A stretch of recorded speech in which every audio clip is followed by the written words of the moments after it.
From the Library of Congress in Washington, D.C.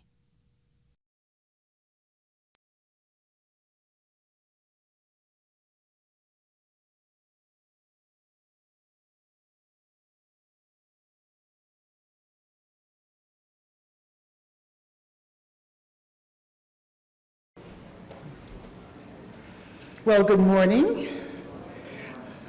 I'm Carolyn Brown, Director for Area Studies Collections at the Library of Congress, which means the foreign language collections here.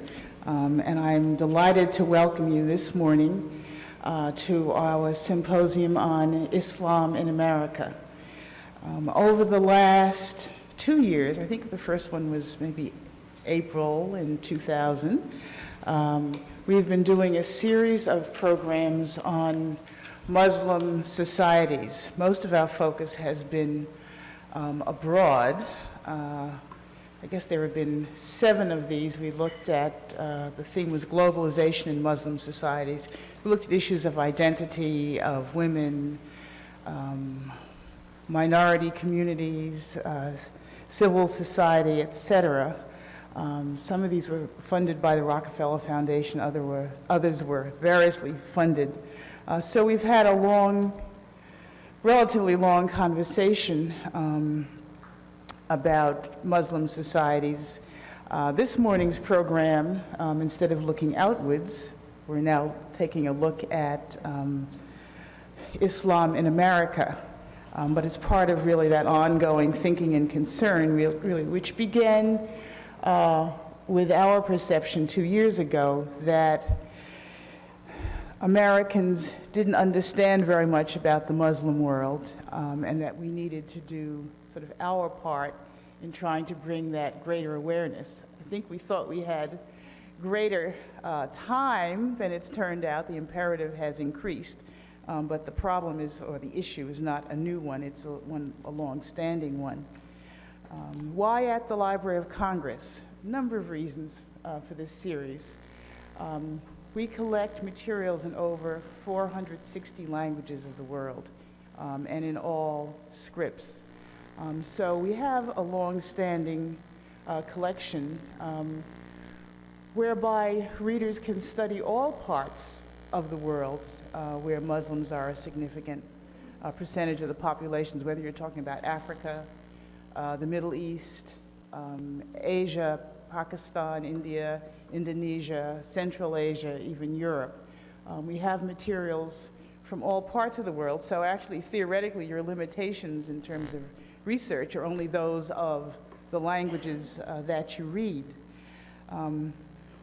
Also, another point here is that when you collect that broadly, you're also assembling multiple perspectives. It's not one view, it's multiple views. And there's an opportunity then to get broad thinking. As we've looked at current events, most recent ones, but more long-standing, it's clear that you can only understand so much, and some people might say not much, if you don't have a rich background in the culture and histories and the particularities of individual places and peoples.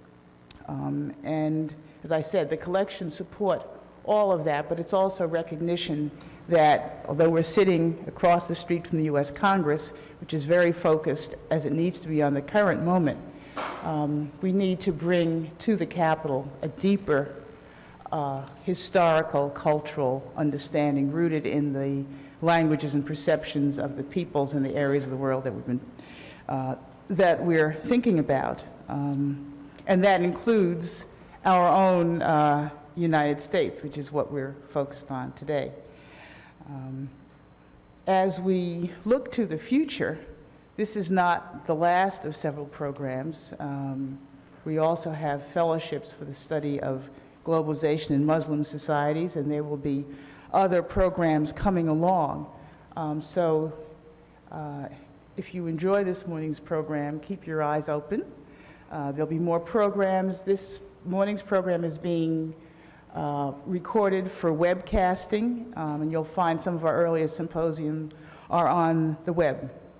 So there's a a reach and an opportunity beyond just what you receive in this room. I did want to take a moment to thank all of you for coming today.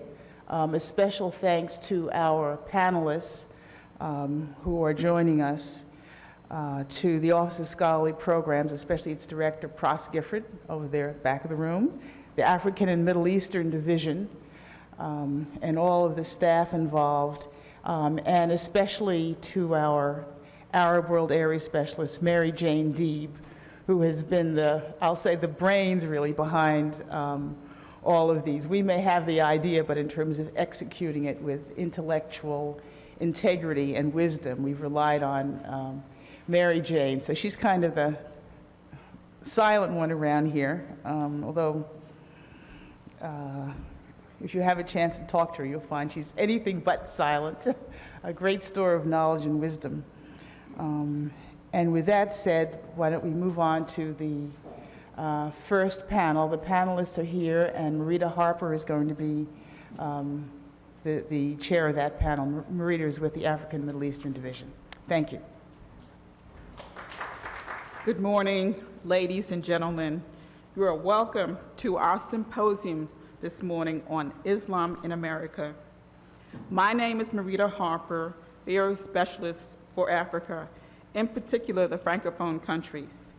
I have this distinct honor of being the chair for today's first panel, Historical Roots of Muslim Immigration to the United States. Each panelist will speak for 15 minutes. At the end of the panel, we will have time for questions. Our first speaker will be Derrick J. Beard.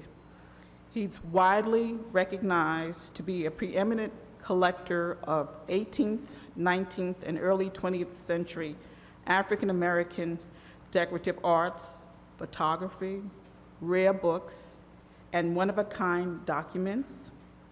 He owns over 10,000 items of African-American material culture that includes furniture, books, paintings, and memorabilia.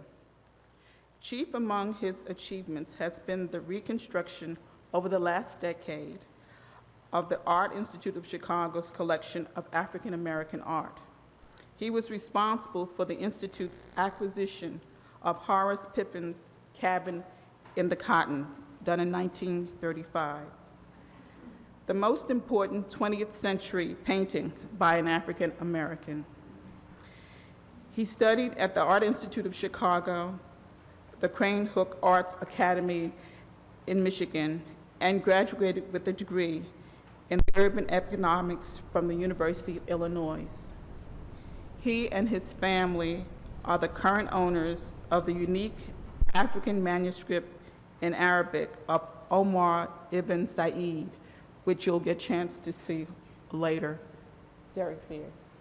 I think first, I think I would like to give a moment of silence for all of the victims of 9/11 and all of the victims of terrorism throughout the world, so that we can at least give a moment of silence.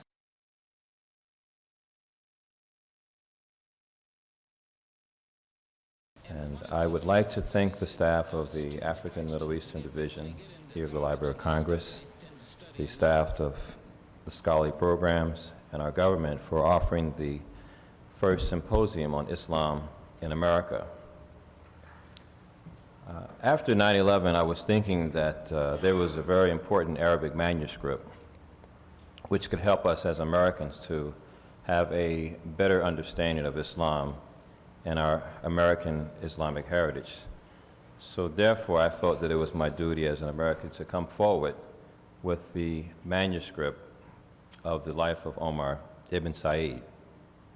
And what we'll find with the life of Omar will help to shatter many of the stereotypes and prejudices about Islam in general and Muslims in particular.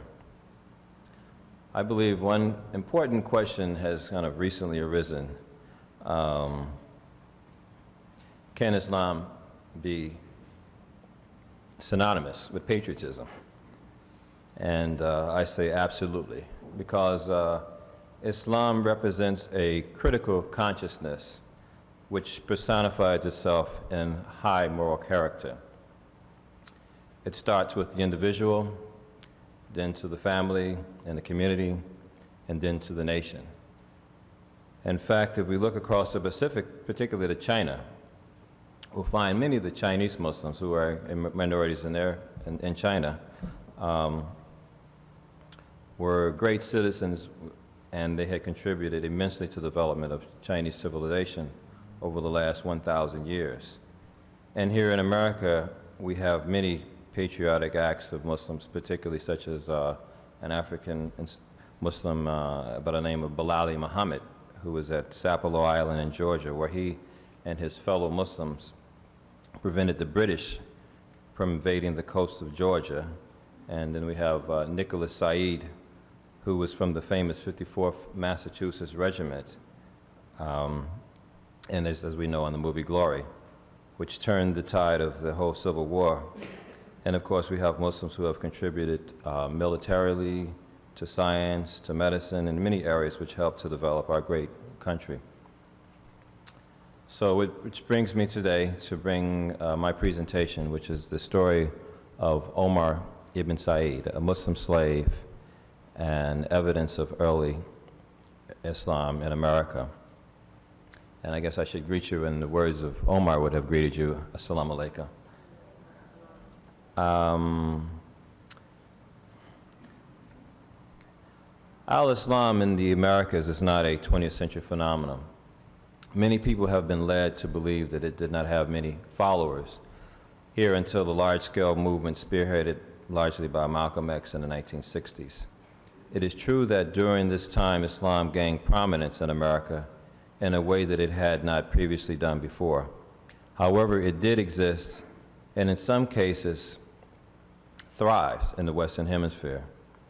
In the past, scholars have ignored or simply failed to mention this fact. This is probably because many of them did not have sufficient enough understanding of or interest in Islam to accurately document and assess its New World's presence.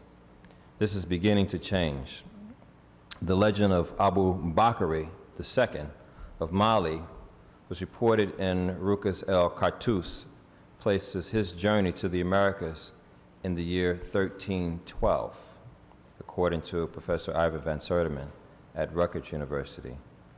And because of the expulsion, I should say, of Muslims from Spain and Jews during the years of 1609 to 1614, a large number of them fled to Spanish Americas, which Spanish Americas included here in the United States, Florida, South Alabama, and parts of Louisiana, depending on dates and time.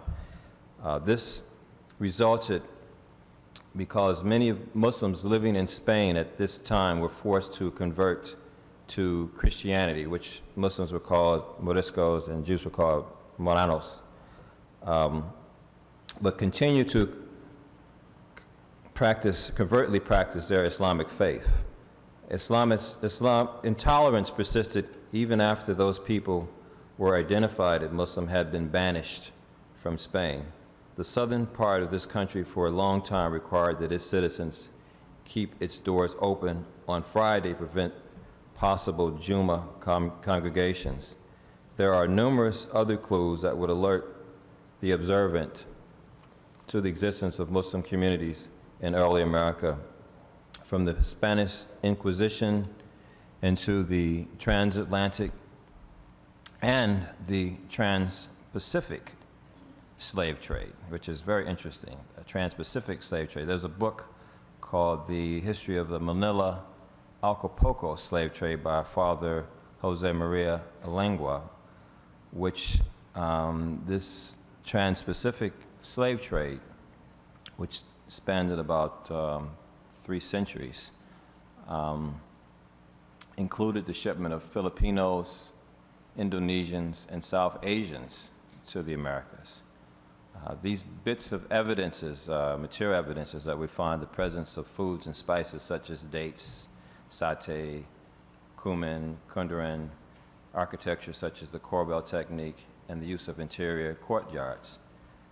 And the documentations of names such as Bulali, Bilal, Mamadou, Abdel, Fatima, Omar, Mecca, Medina, these are quite common names, particularly in the Caribbean and in Latin America. One of the most important remaining articles of Islamic material culture from early America is a manuscript written by Omar ibn Said. So this is a frontage slide of the manuscript, which you can take a look at after the conference. It's in this display case here. It was written in 1831, and it is the only existing autobiographical manuscript that is known to exist in the Americas. Omar was born in Futa Toro.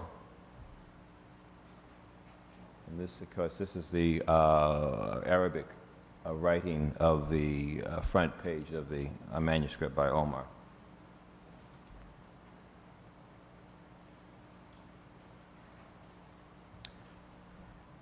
So Omar was born in the area of Futa. This is actually, I was in Futa in May, so I took some photographs. So just give the viewer, give us a little visuals of the landscape of where Omar came from and his environment. Futa is an area along the Senegal River, which encompasses Senegal, Mauritania, and Mali. It's an area where Islam actually thrived and existed for over 1,000 years. He was born in Futa in the year of 1770. He was a devout Muslim and a member of a family of impressive wealth who were represented from their strict adherence to the laws of Islam. Omar ibn Said had made Hajj, and he was also a trader who probably spoke many languages. It was, as was the case with most people of similar social standings. During the 18th and 19th century, Islam in Africa was undergoing a series of changes. There was simultaneously expansions, jihad of the faith throughout the regions of Senegal, Gambia, and the Gulf of Guinea, alongside the collapse of some established Islamic empires because of European military expansions and the development of the Atlantic slave trade. The fall of these communities resulted in the capture of many Muslims as well as non-Muslims for the sale of chattel in the Western Hemisphere. Omar was captured around 1807. This was a result of a battle that took place about the same time, which we pretty much believe this is a result of his capture, the Battle of Abdul Qadir Khan, who was defeated by his cousin Ali Dundu Khan, who was, with the aid of the French, was able to defeat Abdul Qadir Khan, and he controlled that area of Senegal. And Omar describes this in his manuscript that he was captured as a result of a big battle, that many people had died. So we largely believe that this, in fact, is the battle of Abdul Qadir Khan that resulted in the capture of Omar. And he was brought to Charleston, South Carolina. Upon his arrival in North America, his name was contorted to such various pronunciations and spellings such as Moro, Umaro, Moro, Umaro, Moro. Despite his shift in status, being removed from his native land, Omar remained an individual noted for his, I should say, quote, whole person and gaunt bearing, marks of considerable refinement, according to Reverend William S. Plummer, a Presbyterian pastor and professor in the Western Theological Seminary from 1854 to 1862. The following is a brief account by Omar, written by Omar to a man by the name of Sheikh Hunter. In fact, this manuscript was written and given to Sheikh Hunter, also known as Layman Keba. He was another fellow Muslim from that area of Africa, Bundu, who was living in New York City. And it was given to him around 1836, and then subsequently it was given to Theodore Dwight, who was the brother of the president of Yale University. And I'll read, this is the introduction of the actual manuscript itself.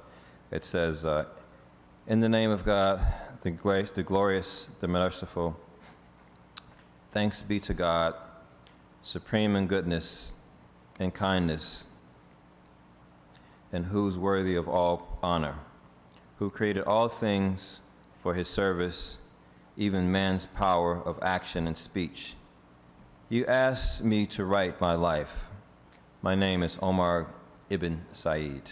My birthplace was Futa Toro, between two rivers, the land between two rivers. I sought knowledge under the instruction of a sheikh called Muhammad Said, my own brother, and Sheikh Suleiman Keba and Sheikh Gabriel Abdel. I continued my studies 25 years, which was a tradition, and returned to my home where I remained 6 years. Then came to our place a large army which killed many men and took me and brought me to the Great Sea and sold me into the hands of the Christians, who bound me and sent me on board. We sailed upon the Great Sea a month and a half. When we came to a place called Charleston in the Christian language, before I came to the Christian country, my religion was one of Muhammad, the apostle of God. May God have peace upon him and give him peace. Or may God have mercy upon him and give him peace. We walked to the mosque before daybreak, washed my hand and face and head and feet, prayed at noon, prayed in the afternoon, prayed at sunset, and prayed in the evening. Throughout the course of Omar's life, Omar's dean was relentlessly challenged by the insistence that all slaves imported to the Americas were to accept Christianity or face dire consequences. And I'd like to quote from the late Reverend Howard Thurman, which is one of our great African-American theologians, who was in fact the mentor to Martin Luther King when he was a student at Morehouse. And this is what the Reverend Howard Thurman says. The slave was cut off from his religion, whatever kind it was. It is quite beside the point to say that he was given Christianity, an infinitely better religion than anything he had known before, when the master gave to the slave his master God. For a long time, it had meant it was difficult to disentangle religious experience from slavery sanction. Thus, Omar was forced to replace the writings of the Quran with those of the Bible, and eventually began to go regularly to the Presbyterian Church. Soon, Omar did not publicly acknowledge that Islam was the faith that he had been born into. He began to hide it, and thereby making Christians observers assume that his soul had been won. In fact, Omar's Christian studies ended up being a bridge that reinforced what was being challenged, his Islamic faith. And I'll mention this from, this is a quote from Omar's manuscript. Jim Owens, General Jim Owens, who was his owner, and the wife used to read Injil, the Gospel of Jesus Christ. They read to me it very much, Allah, our Lord, our Creator, King, who regulates all circumstances, our health and wealth, who bestows his bounty willingly without constraints exceeding according to his powers. Open my heart to the way of guidance. All praises are due to Allah, the Lord of the world, with abundant praise. He is plenteous in his blessings and abundant in his goodness. For this reason, the laws of Moses, one must act further. The blessings and trust by the Jesus the Messiah, first and foremost, is Muhammad. And then he opens up with Al-Fatiha, our praises due to Allah, the Lord of the world, beneficent, the merciful, King of the day of judgment. And it is that you worship and alone you alone that we seek for assistance. Guide us to the straight way, straight path, the path upon who have blessed, not those who have earned anger, nor those who have gone astray. Amen. And then he goes into the words of, and now in the words of Jesus, the Messiah. And this is a quote again from Omar's manuscript. Our Father who art in heaven, holy be your name, your kingdom come. Your will be done on earth as it is in heaven. Give us our daily bread. Forgive us as we have forgotten those who have done us harm. Do not enter us into temptation, but redeem us from evils. To you belong the kingdom, the power, the majesty forever. Amen. So, again, at the time of Omar's death, he had fully rededicated himself to Islam and as a Muslim. It is undoubtedly that numerous other followers of Islam shared a religious experience similar to Omar in Islamic communities throughout the Americas. It was tolerated to a much lesser degree than some other non-Islamic religions, such as Voodoo in certain parts, particularly Santeria and Candomblé, and certain parts of the Americas. In some rare instances, it was absorbed into practices such as Voodoo and Candomblé. In Northwest Haiti, there presently exists, according to a friend of mine who's a professor there, a Voodoo ceremony performed in Arabic. And there are also Voodoo Santeria ceremonies in Cuba and Puerto Rico, also performed in Arabic. Such as an example found in Salvador, Brazil, the architect Manuel Ferrandes, an African Muslim of Yoruba descent, built a church which looks very Christian on the outside, and an interior was transformed into a mosque. The interior walls were molded with prayers from the Quran, and also the great Macandal, a Muslim Maroon from Haiti, wrote and spoke Arabic along with many other languages. He organized the slave insurrections of the 1740s, and through his fluency in many languages was able to mobilize the enslaved Africans to fight the oppression of slavery. Many other Muslims sought to return to their native homelands. For example, Jonas Muhammad Bath, a Mandingo Muslim leader in Trinidad, asked the Queen of England to provide him and his community with a ship so that they could return. His request was denied, and there were other Muslims who were able to return. Prince Abdul Rahman of Mississippi, Joe bin Solomon here in Maryland, Muhammad Bakwakwa, who took their shahadas upon landing on the African continent, despite the fact that they had converted to Christianity. It was their so-called conversion that provided means to return to home. Al-Islam had faced many challenges in the Americas, but it has endured those challenges. We may learn from the history of these early Muslims will help us to understand the illustrious nature of our multicultural, multi-religious American heritage. And I would like to end this with the words of Reverend Howard Thurman from his book, Deep River. And this is a quote from Reverend Thurman. At the moment, in fact, this was written in 1945, right during the kind of the climax of World War II. And he writes, "At the moment, we stand as the graphic masters of much of the earth, particularly America, by virtue of our vast resourcefulness and material resources. The techniques by which we have reduced great conglomerates of nature to simple units of control and utility. It is a terrifying truth that life, in its own restraint, and that the moral laws that bind in judgment the life of the individual binds the nation.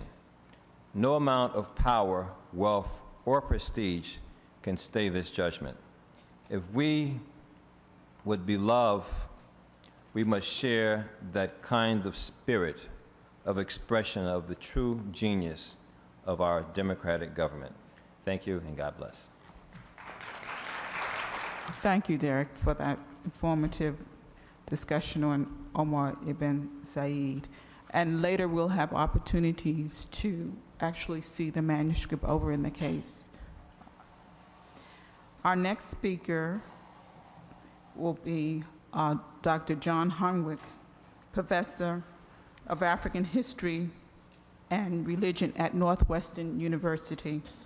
He holds a PhD in Islamic Studies from the School of Oriental and African Studies at the University of London, and is a world-renowned expert on Arabic manuscripts from Africa. He began his work in the 1960s at the University of Ibadan in Nigeria, and later helped with the establishment of the Center for Documentation in Timbuktu. He was the director of the Fontes Histoire Africaine project of the International Academic Union. He has published extensively in the field, including West Africa and the Arab world, Arabic literature of Africa, and the writings of Central Sudanic Africa, and edited a 2-volume catalog of Arabic manuscripts of the Nigerian National Archives for the Futon Islamic Heritage Foundation. Dr. Hunwick. In Islam, there is no parallel as regards the Prophet Muhammad. He is rather the messenger of God. But the message he brought to mankind, the Quran, may be regarded as the Word of God made book.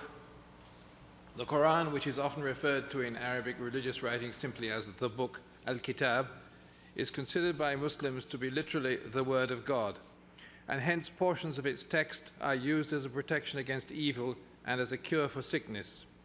This is generally in the form of talismans, verses of the Quran written out in their original Arabic, folded up, encased and attached to the body or hung up in a home. In some societies, especially in Africa, the Word of God made book may be treated rather like communion wine in Christianity. Appropriate healing verses of the Quran are written on a special board and washed off, and then drunk by the afflicted person. Just as communion wine is considered the blood of Jesus Christ, so the swallowing of Quranic words in water is effectively an imbibing of divine blessing and power.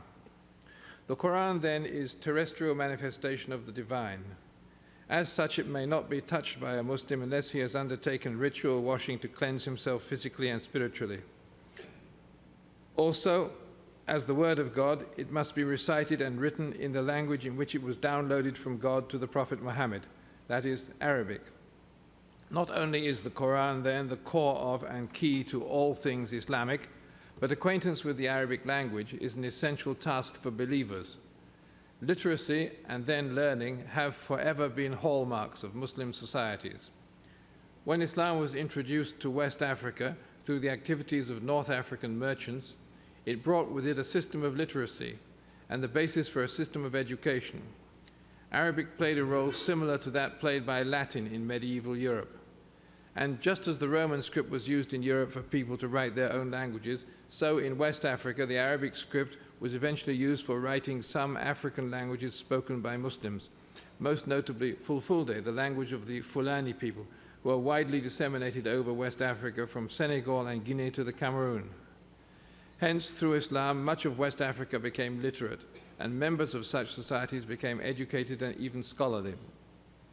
Quranic learning with ability to read the Arabic script was begun by children from about the age of 6 to 8 years old, and the idea of receiving education was so compelling that Quranic classes even attracted some non-Muslims to send their children to them. The late 18th century Scottish traveller Mungo Park observed this while staying in a village in what is now the Republic of Mali. He said, "I have observed the pupils at Kamalia, where most of them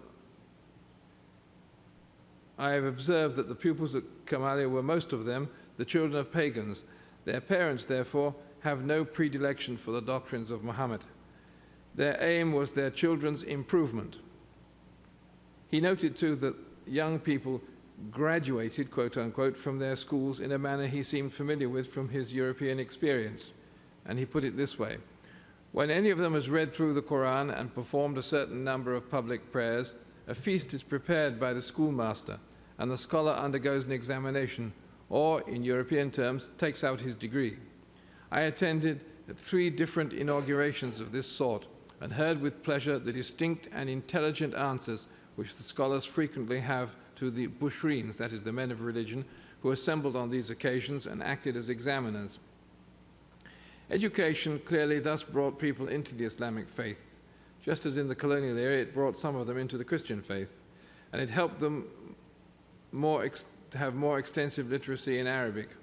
As Mungo Park further noted, with the Mohammedan faith is also introduced the Arabic language, with which most of the Fulas, that is the Fulani, have a slight acquaintance.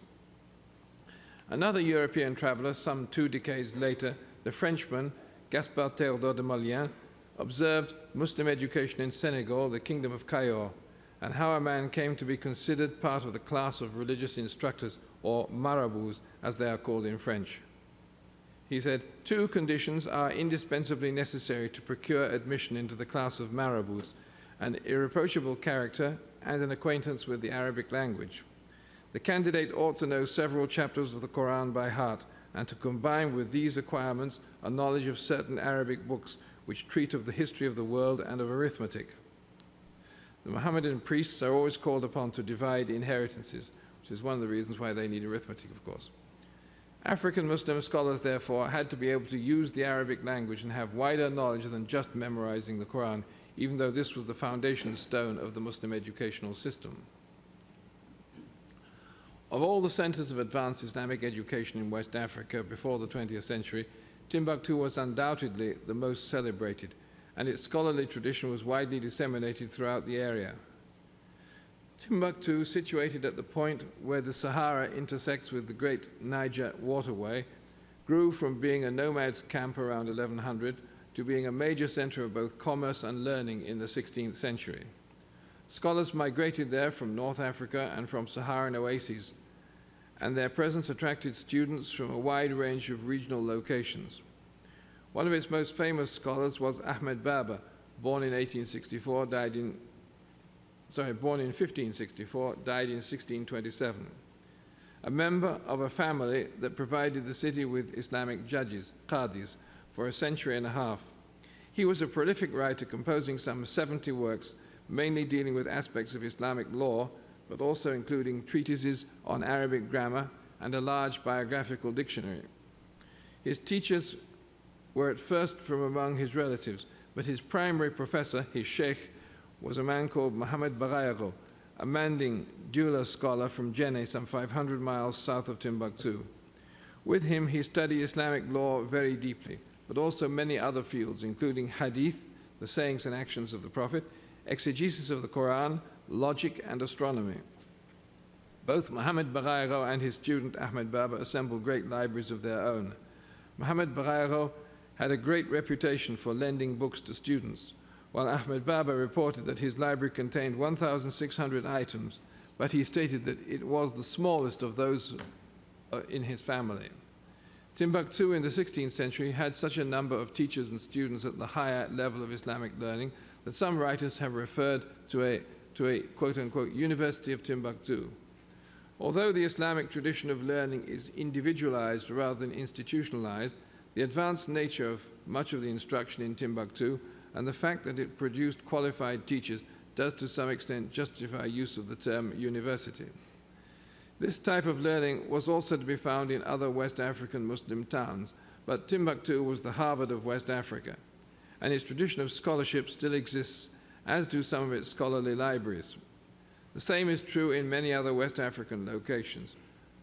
From Senegal, towns such as Dakar, Louga, Saint Louis, Kaolack, to Nigeria, towns such as Sokoto, Katsina, Kano, Zaria, and Ilorin.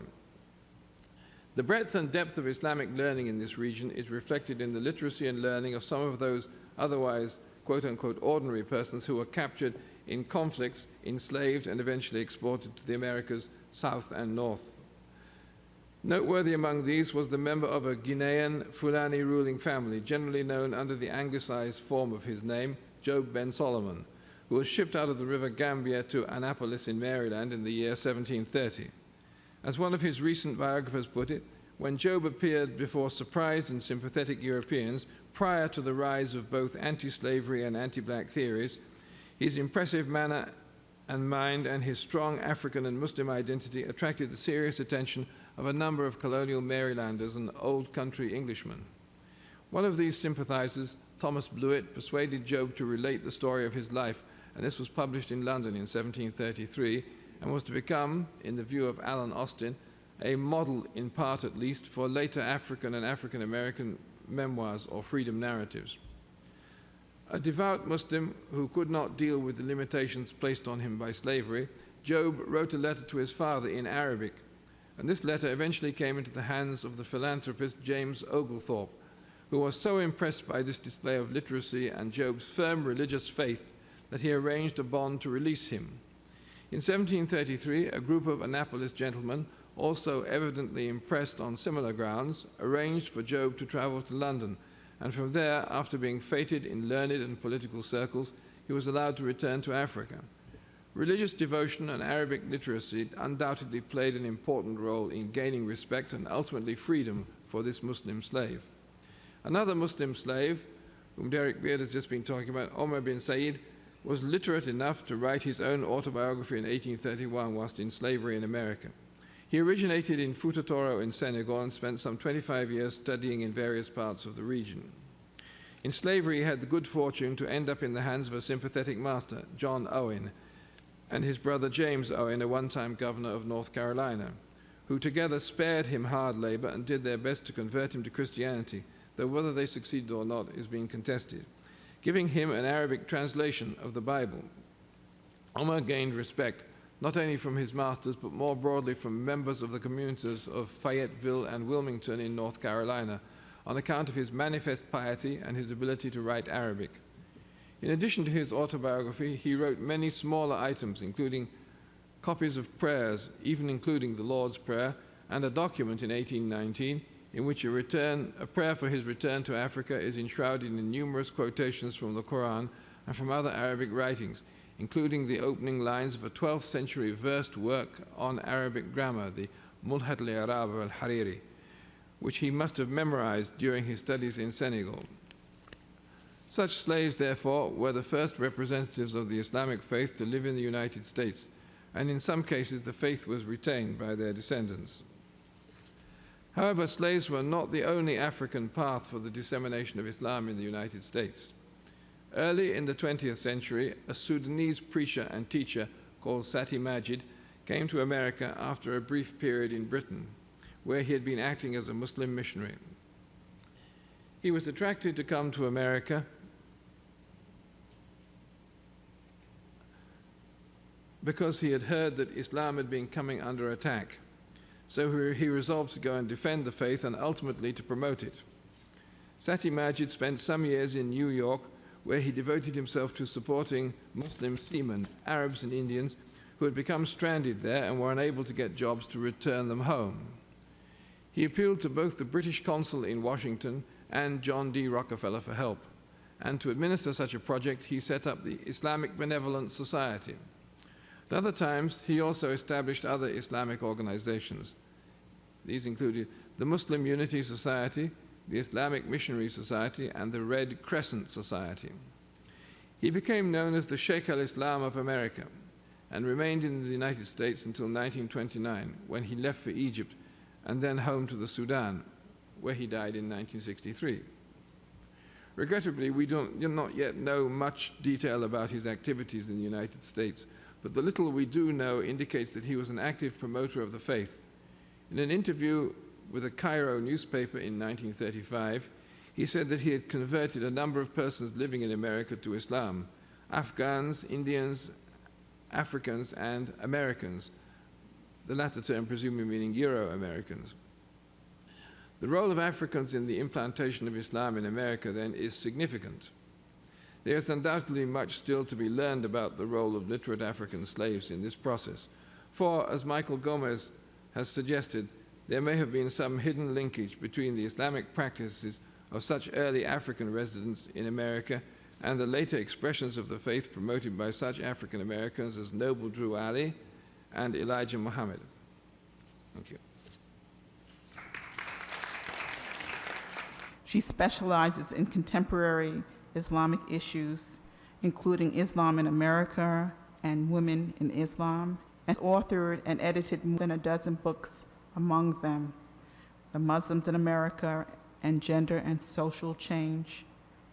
With John Esposito, Haddad co-edited the Oxford Encyclopedia of Modern Islamic World in 1995. She has taught, lectured in numerous universities in the Middle East, Asia, and Africa, and sits on the advisory board of the Council of Foreign Relations, the American Council for the Study of Islamic Societies, as well as many others. Haddad.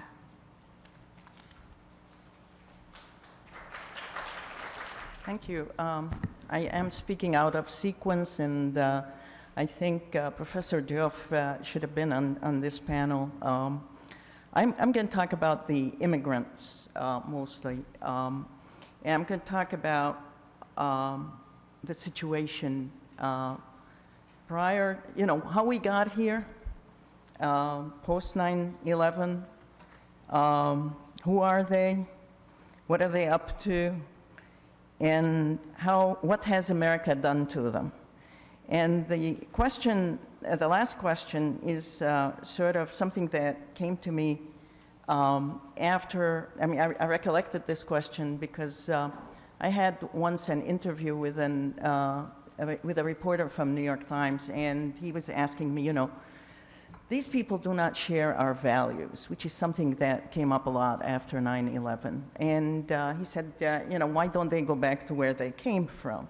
And so I asked him, what values are you talking about? And he said, well, they don't believe in premarital sex, in homosexual lifestyle, in drugs. And I said, well, okay, let's send them all back to the Middle East. What are you going to do with all the Jews who agree with them? Maybe we can send them back to Israel. What are you going to do with all the Christians who agree with this, who condemn this kind of lifestyle? And his question is, what are they doing to America? And I told him that my research into Muslims in America started by studying the work of Sayyid Qutb, who came to the United States as an agnostic and went back as a member of the Muslim Brotherhood and eventually wrote the text Milestones, which became sort of the Bible of Islamic revolutionary movements. And I wanted to know, what has America done to this Muslim person and to others who have come to America? Let me start with 9/11. The immediate response of the Muslim community to 9/11 was one of apprehension. There was this fear that the American people or the public, American citizens, would take this terrible opportunity, the horrible act of what happened, and attack Muslims to pay for it. And they were very gratified that President Bush took a very strong stand in which he distinguished between acts of terrorists and Islam. They were gratified that he met with Muslim leaders. They were gratified that he went to the mosque. It was only the second time that an American president had gone to a mosque. The first one was President Eisenhower when the mosque here in Washington on Massachusetts Avenue was inaugurated. It was a long time in between in which an American president felt that it was okay to go to a mosque, because up till then, America had identified itself unconsciously maybe, or consciously in some people's mind, as a Judeo-Christian country. America is changing. It's not only that Muslims are here, we have Hindus, Buddhists, Sikhs, and a variety of other religions that are now part of the American environment, and America has not addressed this issue. Quite a few of our senators and congressmen continue to talk about America as a Judeo-Christian country, as though there is no room for other people to have an input. Now, there were some incidents against Muslims and Arabs, and first incident was against an Egyptian Copt who was Christian, and the majority of Arabs in the United States are Christian. We expect, estimate about 2 million Arab Christians live in the United States and about 1 million Muslims. But the Arabs and Muslims seem to be interchangeable in the mind of many Americans. the majority of Muslims in the United States, some people think that they are African Americans, others think that they are from South Asia. But it is definitely from a variety of surveys that people have conducted, Muslims in the United States are a minority in Islam, just as they are a minority in the world. And the Muslim community in the United States reflects the composition of the Muslim community in the world. Now, what happened is, right after 9/11, is that the American press went into a special mode of trying to explain Islam to the American people.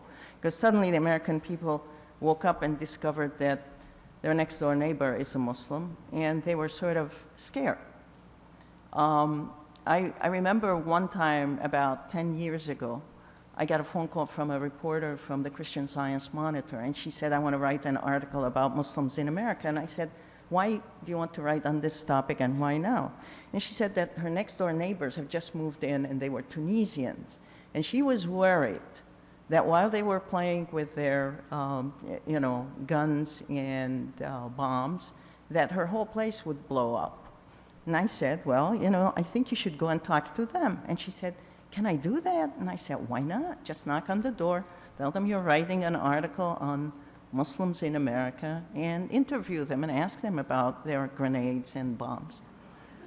So she went and knocked on the door, and I forgot about her. A few days later, she called. She said, Dr. Haddad, thank you very much for that very important suggestion. She knocked on the door. They invited her to dinner. She had a great time. And then she said something that still, I can still hear it. She said, there are people like us. There are people like us. And I think that the first reaction of the American press was what I increasingly called Islam 101. And basically, it was this introduction to Islam, the 5 pillars of Islam. This is what Muslims believe. They pray 5 times a day. There are 5 schools of Islamic law, and as though everything is 5s and 5s, and as though all Islam can be reduced to that. But it was an effort to explain Islam to the American people. And there was a great deal of support from a variety of areas within the American population. There were the women in Michigan who put on a headscarf and went to school that day in solidarity with Muslim women that felt constrained, that people had spat at them and tried to pull their headscarf off. There were women from various areas that offered to do the shopping for Muslim women who were wearing a scarf, or walk with them to the grocery store. There were people from mosques, from churches and synagogues who offered to stand vigil to protect Muslim institutions in the United States. And there were Muslims who were elated at what happened. And I heard one Muslim say, we couldn't have spent $1 billion to do as much dawah, which is Islamic propagation, in America. In a sense, there was a byproduct of 101 in which America was introduced to Islam. And all the Qur'ans sold out, translations of the Qur'an and books on Islam were being bought all over the place.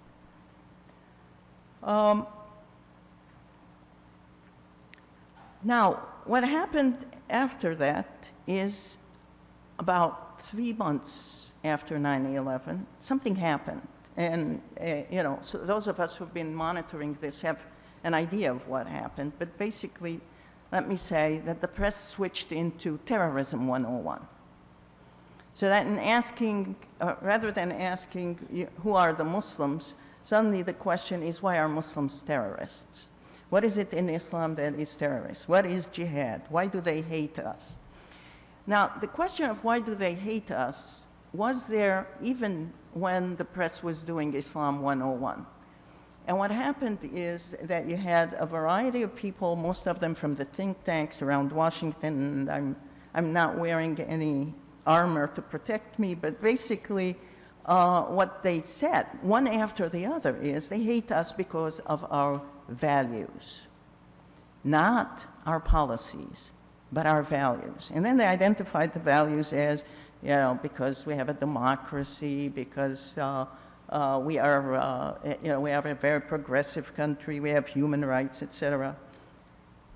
And what was interesting was almost every one of them was a policymaker. And every one of them was defending the policies that he had instituted that brought us to 9/11. And probably the best way that it has been categorized, I heard Derrick yesterday say it out loud, and it's the first time I hear it on TV, but there are quite a few of us have been whispering it. It's the policy stupid. There has been several policies that the United States had propagated in the last 10 years or so since the Madrid Agreement, which led us to 9/11. And there are people in the policy industry, whether think tanks or former administration people, and I apologize to anybody who's here in the audience who was involved in these, who gave us some policies that led to that event. But the question is there a difference between the ones that perpetrated that act and the Arab Muslims who live in the United States? Because most of them, as far as we can tell, most of the people who have been accused of perpetrating the act were here illegally. They were not immigrants. Now, who are the people, the Muslims of America, people who have put roots in the United States? Today, we have our probably sixth generation of American-born Muslims in the United States, immigrants who came from Lebanon and Syria in the 1870s. Some of them will tell you that the first language spoken in the United States when it was discovered was Arabic, because Luis de Torres, who was on the ship that brought Columbus, was the first one to address the American Indians who came to meet the ship in Arabic. And because Columbus was looking for Prester John, he was looking for the other people who are going to have a pincer operation to contain Islam. And he had brought Luis Torres with him. Now, I've seen some Jewish sources that say that he was a Jewish person, but the point is he spoke both Hebrew and Arabic, and we know that. And so some people speculate that his Arabic name is Lu'ay ibn Turra. That's not the point. Point is that we know that immigrants started coming in the 1870s. Their children have fought in American wars. I have collected a whole set of pictures from Detroit area where you have people who fought in the First World War. You have some communities that were totally decimated. Cedar Rapids, Iowa, sent its young people. They never came back. And in 1911, you have in Cedar Rapids, Iowa, one of the first mosques built. There were over 100 Lebanese Muslims there. And 1978, the mosque was demolished and there were no Muslims left. But most of them went to the First World War. Some of them died, and the rest probably settled in Dearborn or in Ohio. And what you have is people who fought in the Second World War. In the first days during the Second World War in the Air Force was Mr. Igram, who started the Federation of Islamic Associations of North America. He came out of South Dakota. You have you have people who fought in the Vietnam War, and they have been American. They have been as American as you can. They have fought for American wars. Now, that is the immigration that was stopped in 1924 when America changed its immigration laws to keep a lot of people out. But then we have a different kind of immigration that starts after the Second World War, and that is the beginning of the coming of the brain drain. There were Arab students that were recruited from all over the Arab world and brought to the United States to be trained, to be sent back with the hope that they are going to become pro-American, anti-communist, was part of our strategy during the Cold War. By 1965, when the Asia Repeal Act was instituted, basically the immigration was open to people of Asian background, and we have a continuation of the brain drain with the coming of Indians, Pakistanis, Bangladeshis, who are doctors and engineers and are part of the brain drain. If you go to San Jose, there is one mosque which has over 325 computer engineers with MAs and PhDs. So there have been, the Pakistani Medical Association has over 2,000 medical doctors. The Arab Medical Association has thousands of doctors. So they have been part of the people ministering to the needs of the United States.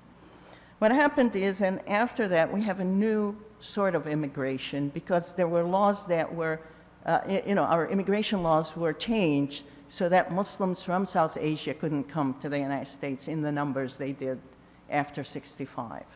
And that was by an act of Congress in which they restricted the coming of people with a British passport. Up till then, we were welcoming people with a British passport, and then because Pakistanis and Indians who had lived in the United Kingdom were coming on this immigration loophole, if you want, so it was stopped, and instead we shifted to importing Irish people. What happened after that is we have then most of the newer people have been coming either as chain migration, coming to live with their relatives, or as refugees. And there is a great deal of difference between the immigrants who came as part of the brain drain and the refugees. And the refugees have come from Somalia, from Iraq, from Palestine, from Afghanistan, from Bosnia and Lebanon. Some of the Lebanese refugees who came from South Lebanon after the Israeli invasion of South Lebanon are illiterate in both Arabic and English when they came.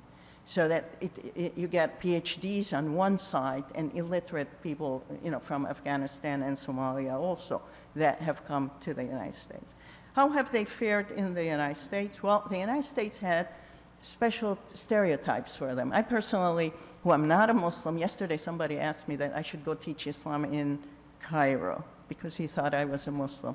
And I had to correct him, but it's part of this misinformation that everybody with an Arab name must be a Muslim. Anyway, when I first emigrated to the United States in 1963, the dominant stereotype of Muslims and Arabs in the United States was of the camel jockey, somebody on the periphery of America. And I remember going on a trip with wives from, faculty wives from Princeton, because my husband was teaching there. And one woman asked me, said, "You have a slight accent, where are you from?" And I said, "Jordan," because my husband's Jordanian, I had a Jordanian passport. And she said, "Georgia?" "No, Jordan." "Oh, King Hussein, Lawrence of Arabia, riding into the sunset." And then she turned to me, she said, "Whoever civilized you did a very good job." And that is the stereotype that Muslims and Arabs have had to live with in the 60s. One in which they were uncivilized, and if they could speak English, somebody must have civilized them.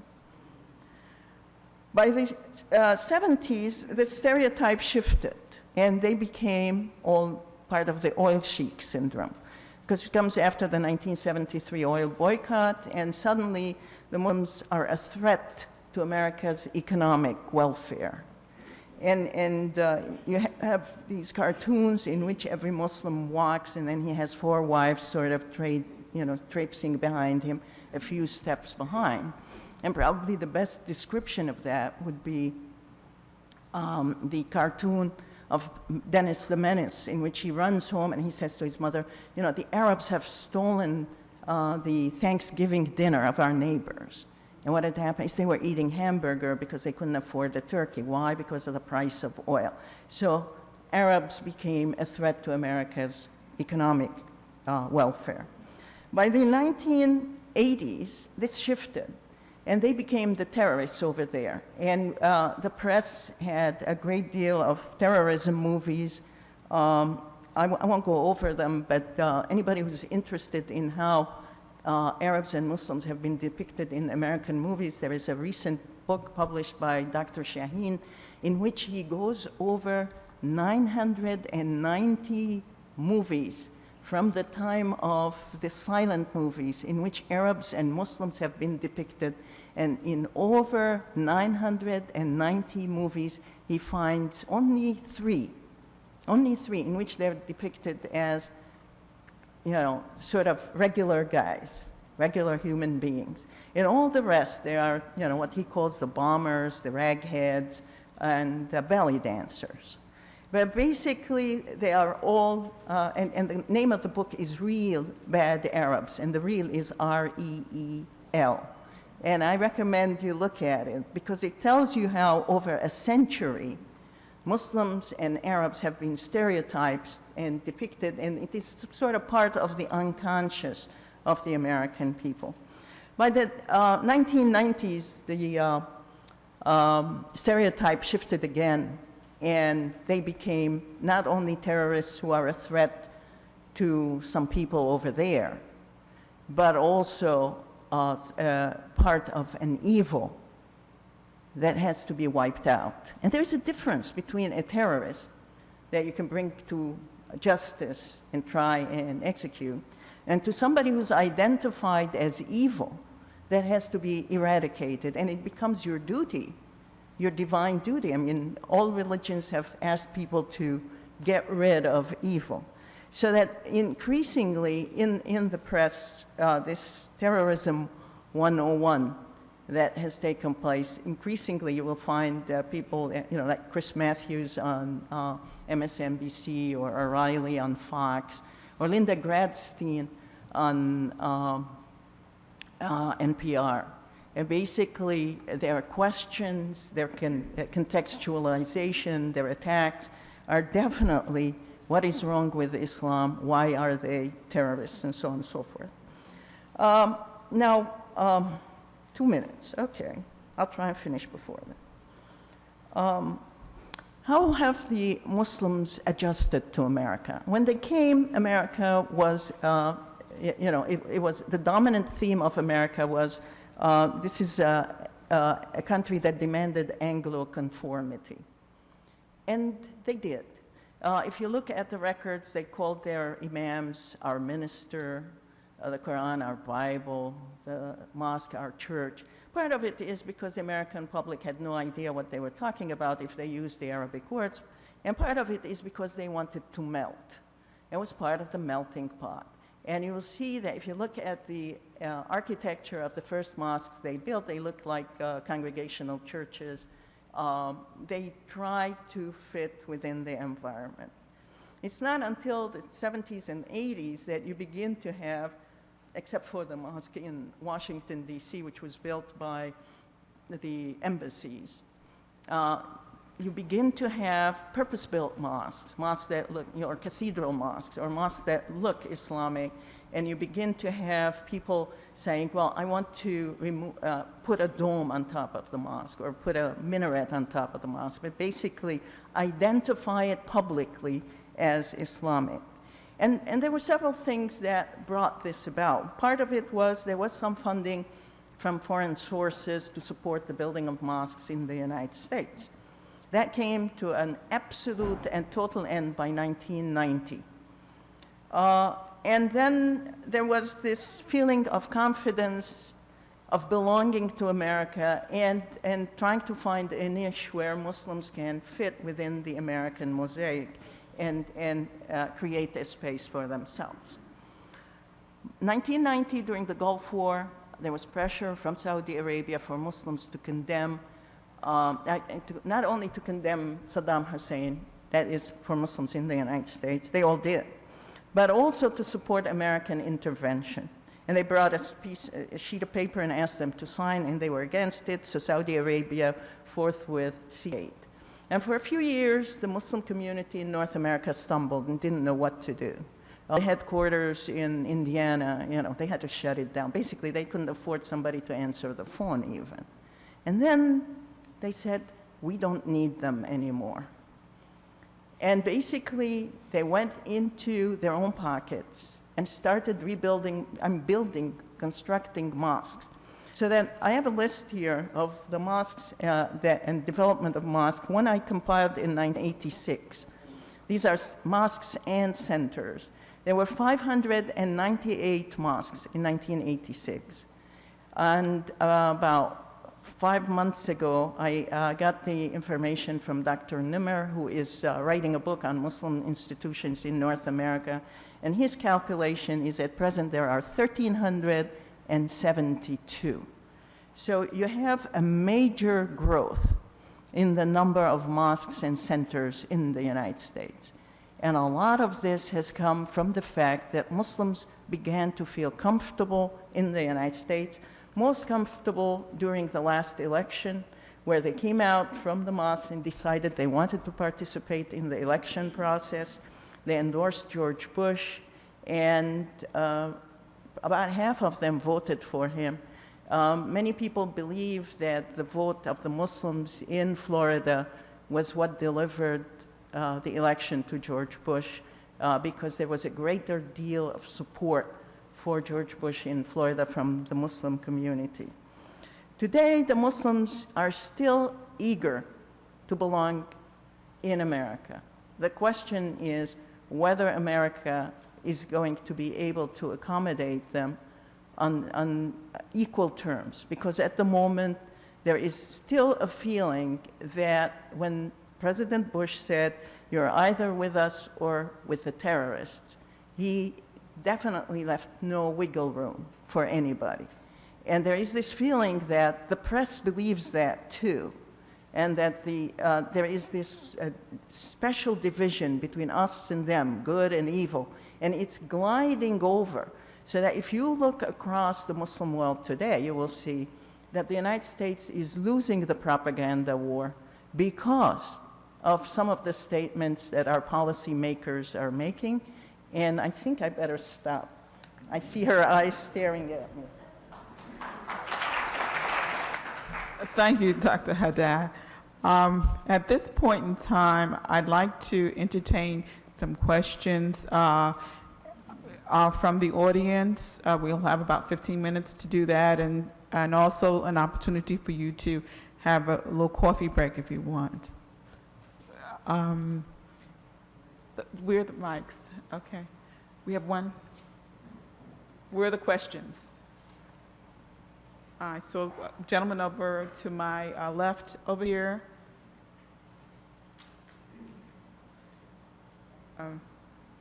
I have two gentlemen. Well, that wasn't a gentleman, but we'll take you up front right now, and then gentleman up front. Should I start here first? Yes, you may. Thank you. Phil, I would like to thank all the panelists for their representations. And I have a comment on Dr. Yvonne Haddad's presentation. The Muslim bloc vote that was done in the 2000, it was not done by the mosques.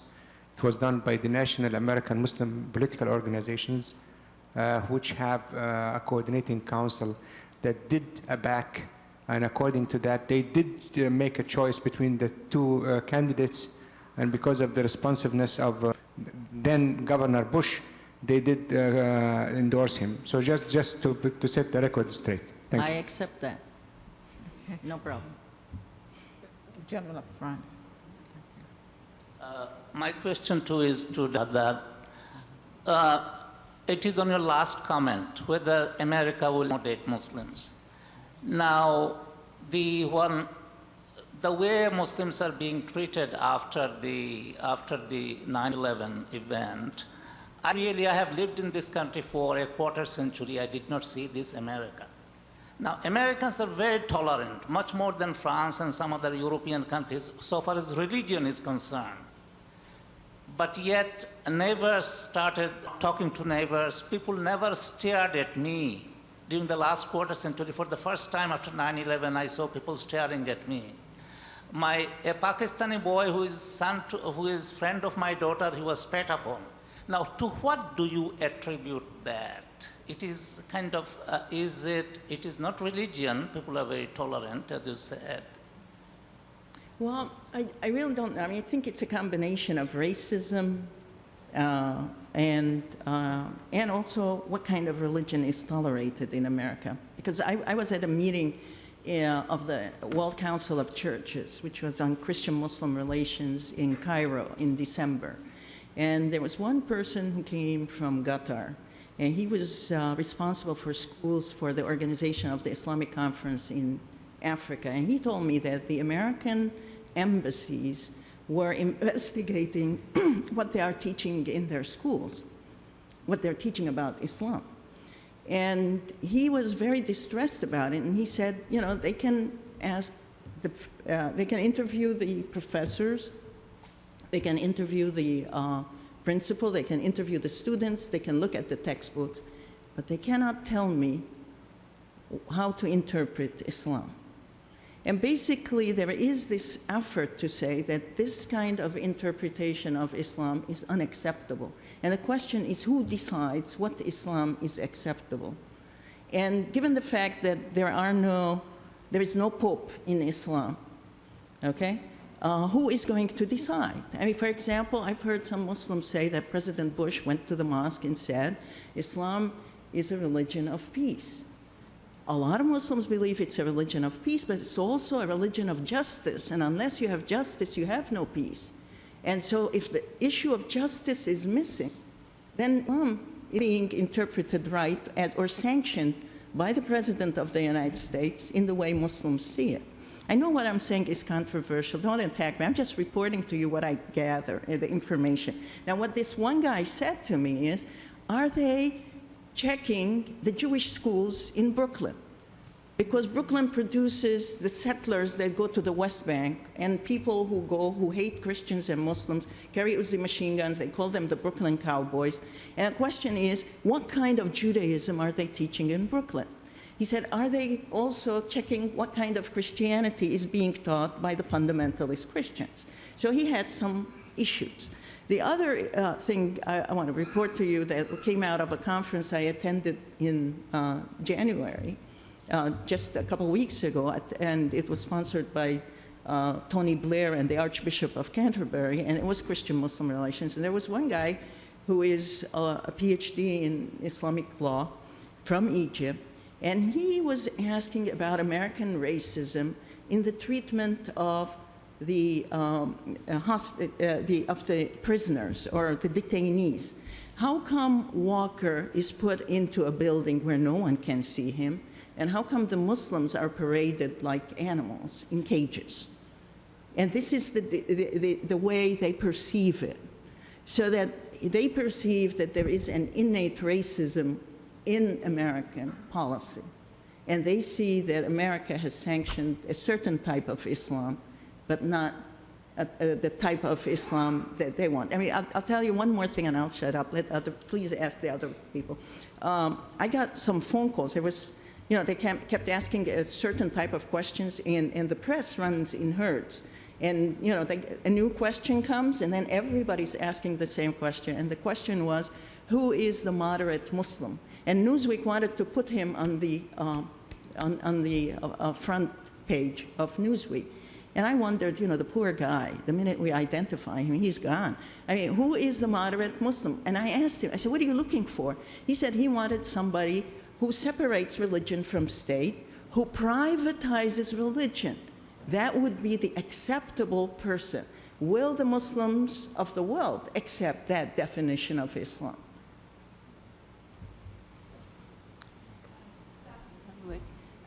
For those of us who are still in Islam 101, I first of all thank you for your essay there. But I'd like to ask, you mentioned the incursion of Islam into early Africa by the merchants. Now, some of us have heard that there were also several violent conquests where people were converted by violence. You spoke to the impact of the Arabs going into Africa and how the literacy was improved. But were there other conditions which historically might have attributed to some of our stereotypes and beliefs as of this time? Are those things true about the conquest, the violence?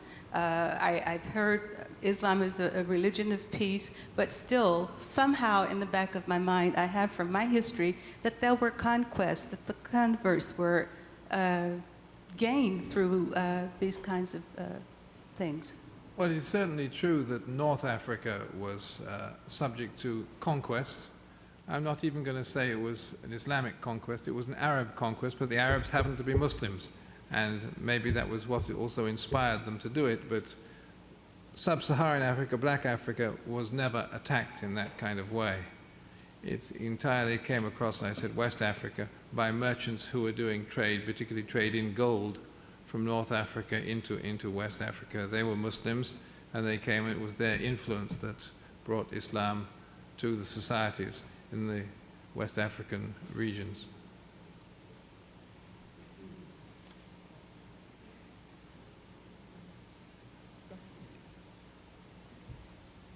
Interested in studying Islam.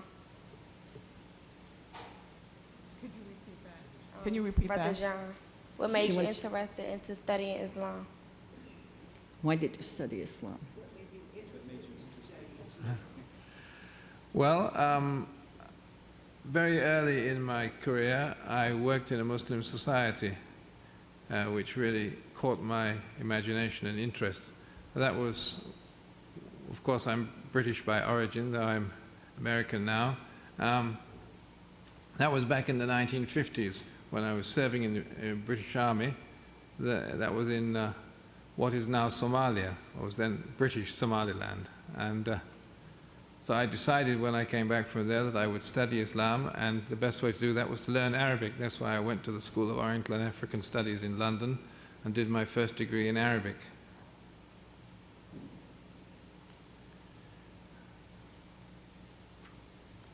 I have a question directed to Mr. Beard.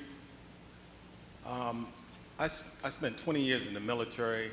I was stationed in Panama pre and post so-called just cause. And I came across information that there were a tribe of Africans who were present in an area called Darien, and that they are mentioned in the explorer or the exploiter Balboa, that in his diaries that he saw black people, or he saw black men, and they were experiencing. Can you give any background on these Africans who obviously made the transatlantic trade before the slave trade? Well, actually, son? No. It's interesting that you mentioned Panama because along with the manuscript of Omar ibn Said, which was collected by Theodore Dwight, there was a collection of 3 Arabic manuscripts written by Sheikh Senussi. Sheikh Senussi was a Sheikh Muslim from Sierra Leone who was living and working in Panama, working there with the Panama Railroad. And he wrote a series of 4 manuscripts in Arabic in the year of 1854 to about 1856. I have 3, and I could share with you the manuscript and also the translation of those manuscripts. I'm familiar with Panama, and Panama at that time was a part of Colombia. And in Colombia, particularly Cartagena, which was the slave port for South America, particularly that region of South America, you had a number of Muslims that were coming in, people that were brought from Senegal, Mali, Gambia, the Gulf of Guinea. And again, many of these people were Muslim, Hausas, Fulanis, Mandingos, Mendes, Fulas, et cetera, et cetera. And there are, presently, there are retentions of Islam in South America. I know of one guy who was actually Colombian. His name is Bangula. And he lives on the Pacific, that whole region, particularly the Pacific coast, going from Panama all the way along the Pacific of Colombia, Ecuador, all the way to northern Peru, is about 90% African today. Okay, these people were Maroons. They fled from the plantations of Colombia, Ecuador, Panama, et cetera, and they fled to the jungle along the Pacific coast, and they stayed there, isolated up to the 20th century. And only recently they had roads and people, Christians, missionaries that came in there and began to convert a lot of these people, but they still have their many of their African traditions, and you will find elements of Islam. As I mentioned, this guy's Bangwa, which we trace that name to Mali, and his family was able to retain their name for almost four centuries, and you have quite a few people down there that have those names. And in Panama, the area Derrick you're speaking about, and I talked to Panamanian Muslims, and apparently there is a mosque, they say, somewhere in the jungle, but I have not gone there, nor have seen any actual physical evidence. A friend of mine, Mustafa Bename, he's a teacher at Brooklyn College. He was in Panama last year doing research on Sheikh Senesi, but unfortunately, Panama doesn't have any vital statistics prior to like 1900. So if you want records, you have to kind of go into the church, and then there's just folklore legends that you have to kind of explore. We have two more questions. Voice of America Radio. It's wrong also to think that the other side does not have the same debate we are having right now. Basically, I'll go back to Mrs. Yvonne Haddad. The other side is also asking. It includes also the African countries. It's not only the Middle East itself. What type of Islam do they want? I'm just translating here basically word to word how the daily editorials, how the daily tentatives to explain what America wants. It seems to me they think Europe has much more understanding, probably for geographical reasons, but so far the other side, the Muslims all over the world, including at least, which is just a tiny portion of the whole of all that world, is still asking what type of Islam America wants now in the future, and also they seem to be surprised at what some describe as a naive question: why do they hate us? They answer both, population-wise and institution-wise. We do not hate you. Who created that? Who created the gap? Therefore, knowing all what you know, and I'm sure if you go to the other side, within your peers on the other side of the world, there wouldn't be too much differences. What is the solution to bridge gaps? Is it in the school level? Should we go back to the ABCs of schooling on both sides to bring up basically both worlds? Because the same questions are being asked on the other side, and nobody seems to have answers so far.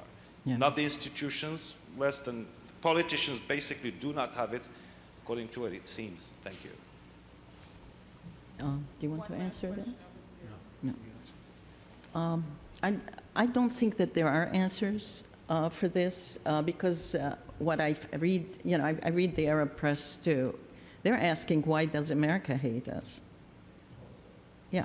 And I think that there is some kind of a gap. I think one of the things that's worthy of looking at the moment is the fact that America is in the process of defining itself again. In the 60s, it became fashionable to have a hyphenated identity. So you became, an Irish American, a Jewish American, and whatever. If you look at the ads that are being put on television, there is no room for hyphenation. They all say, I am American, regardless of who they are. And I think that we are going through some kind of process of brainwashing ourselves, that we want to get away from any kind of identity with wherever people left behind, and in a sense, get rid of history, which is something that the United States has had before. I mean, the United States is a country that is constituted of people from all over the world. They come with a lot of hatreds for each other, and with a lot of histories of genocides and wars. And one of the ways in which the United States has constituted itself and was able to sort of create an American society is to say, let's forget about that history. And that's why they don't teach a lot of history. They teach social studies and conflict management and the peaceful solutions and that kind of stuff. The question is that, in the rest of the world, part of their identity, part of their national identity as they were formed into nation states is a particular understanding of history, and generally it's anti-colonial history, because all countries of the Muslim world have been ruled by Britain or France or Germany or somebody, except for Saudi Arabia and part of Iran and Afghanistan. But all of them have known the boot of a foreign occupier. And so part of their identity is getting rid of foreign occupation. And what has happened is that a lot of American policy right now, all you have to do is turn on the TV and they get CBS and NBC and CNN, and they hear the policymakers saying, it's all right to be hypocritical. You know, look at the British, all empires of the world have been hypocritical. The British were hypocritical, the French were hypocritical. I'm sorry. But that's what they're saying, I'm just quoting. And so, I mean, I take refuge in being a historian and not a political scientist. I can't tell you where we're gonna go. Are you putting African countries within the same analysis also? Some of them. The debate is also in Africa. It's everywhere. It's everywhere, every day. And it is within Islam itself. What kind of an Islam do we want? But part of it is there are nation states reacting to colonialism. And the unfortunate thing is that we've had people like, you know, the President of the United States and Secretary Powell have said, we in the civilized world. That means that they are uncivilized. That is a no-no word, because it brings back the French colonial civilizing mission. And what was part of the civilizing mission in Algeria? Get rid of Islam. The only way that an Algerian could become a citizen is if he renounces the Sharia. Are we asking the same thing? I think it is unconscious. But for them, it is not unconscious, because they are grounded in this anti-colonial history, and we've been using terms that come right out of a century ago, whether it's, you know, Huntington's, you know, civilization. Yeah, the civilization struggle. That was what the missionaries went with at the beginning of the 19th century. It was this conflict between Islam and the Christian world, and they wanted to Christianize everybody. And so we're resurrecting demons that people have thought have been put to rest, and we are unconscious because we have, as Americans, no concept of history. But this is where President Bush and Osama bin Laden have a similar point of view. The world consists of two kinds of people, us and them, and the clash of civilizations is taking place. So that's a view they share, I think. But let me just make one other remark as regards how the United States is beginning to look at Islam. Nowadays, the word Islam has become part of our vocabulary, and you find it on the news, on the television, in the newspapers and so on, and nobody thinks they have to kind of explain it.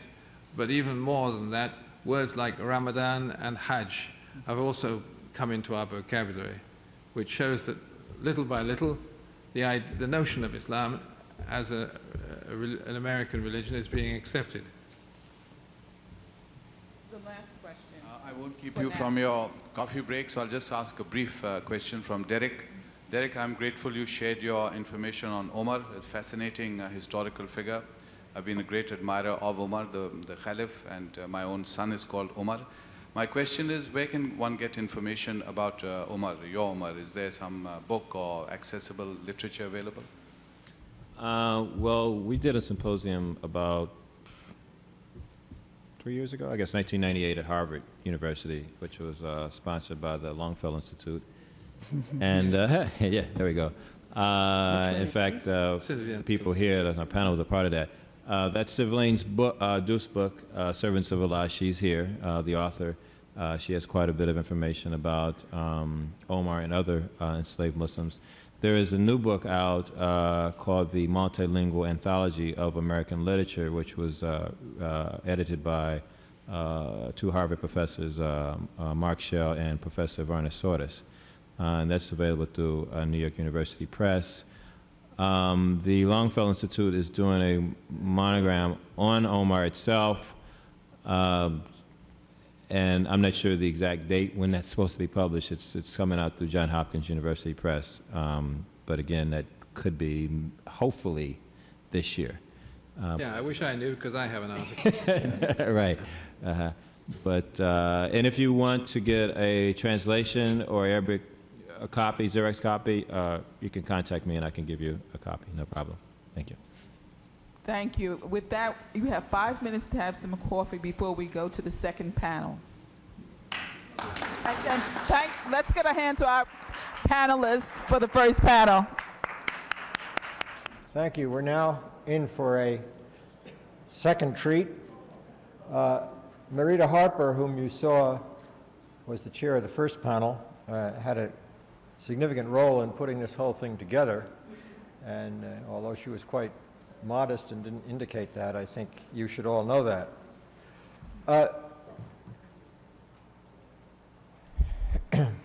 We are again going to have an order that is not really strictly chronological. I don't think that makes a great deal of difference, but it is occasioned by the fact that a number of our eminent panelists have to teach and therefore have to squeeze these presentations here in around a very busy schedule and other commitments.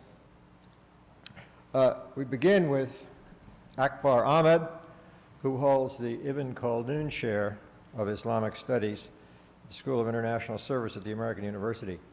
I apologize for reading what you have on your yellow sheets, but the yellow sheets are not on the camera, so I really do have to indicate something by way of an introduction on camera. Professor Ahmed holds a PhD from the University of London, has served as Pakistan's High Commissioner in the United Kingdom. He's the author of many books on contemporary Islam, including Discovering Islam, Making Sense of Muslim History and Society, which, as many of you probably know, was the basis of a BBC six-part TV series. And his Jinnah Quartet consists of a feature film about Jinnah, who was, of course, the prime creator of Pakistan, the documentary, Mr. Jinnah, The Making of Pakistan, his book, Jinnah, Pakistan and Islamic Identity, and a graphic novel, about which I'm ashamed to say I don't know much. He is the recipient of a number of awards, including the Star of Excellence from Pakistan and the Sir Percy Sykes Memorial Medal given by the Royal Society for Asian Affairs in London. So, Professor Ahmed.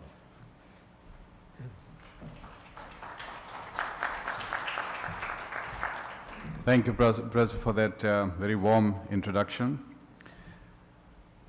A key question that will face all of us in America and abroad, all human societies, will be how are we able to live together as a multicultural, multi-religious entity? Because the processes of globalization are creating so much turmoil through all sorts of processes. And this idea will relate to what I'm going to be sharing with you this morning. My title, for those of you who've looked at this, the proceedings for this morning, will note is A New Andalusia. You will also note I have put a question mark after the title.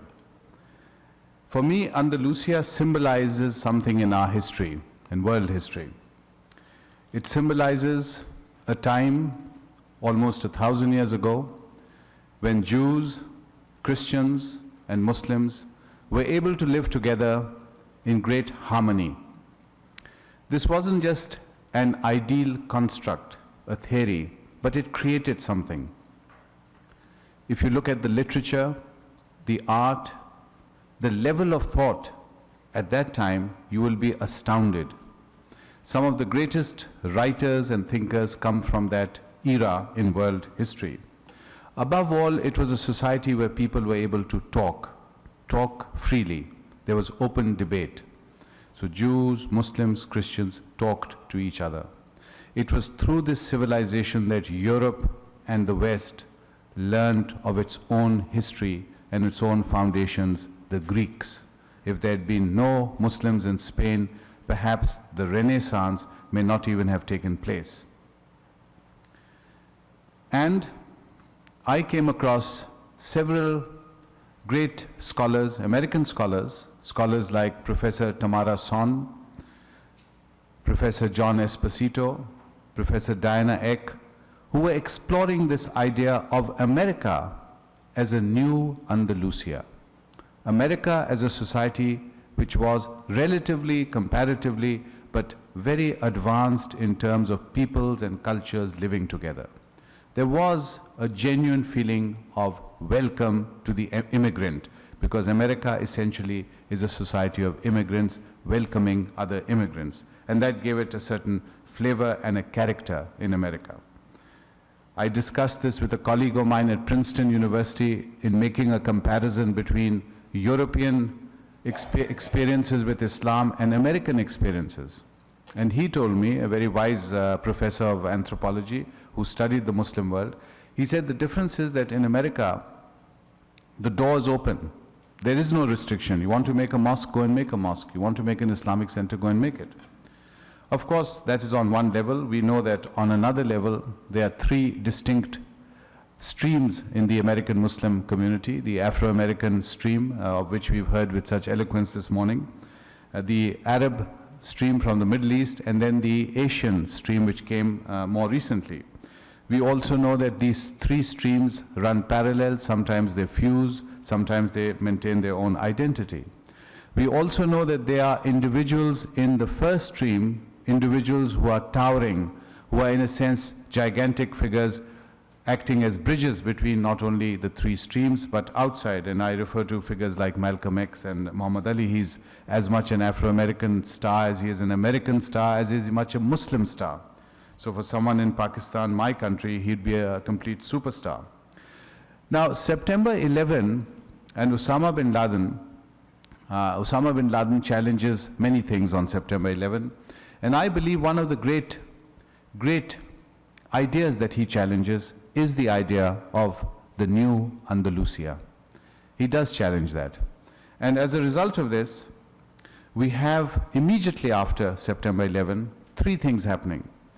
The levels of ignorance about Islam, the levels of understanding about Islam, and the levels of hatred against Islam. These three things become immediately apparent after September 11.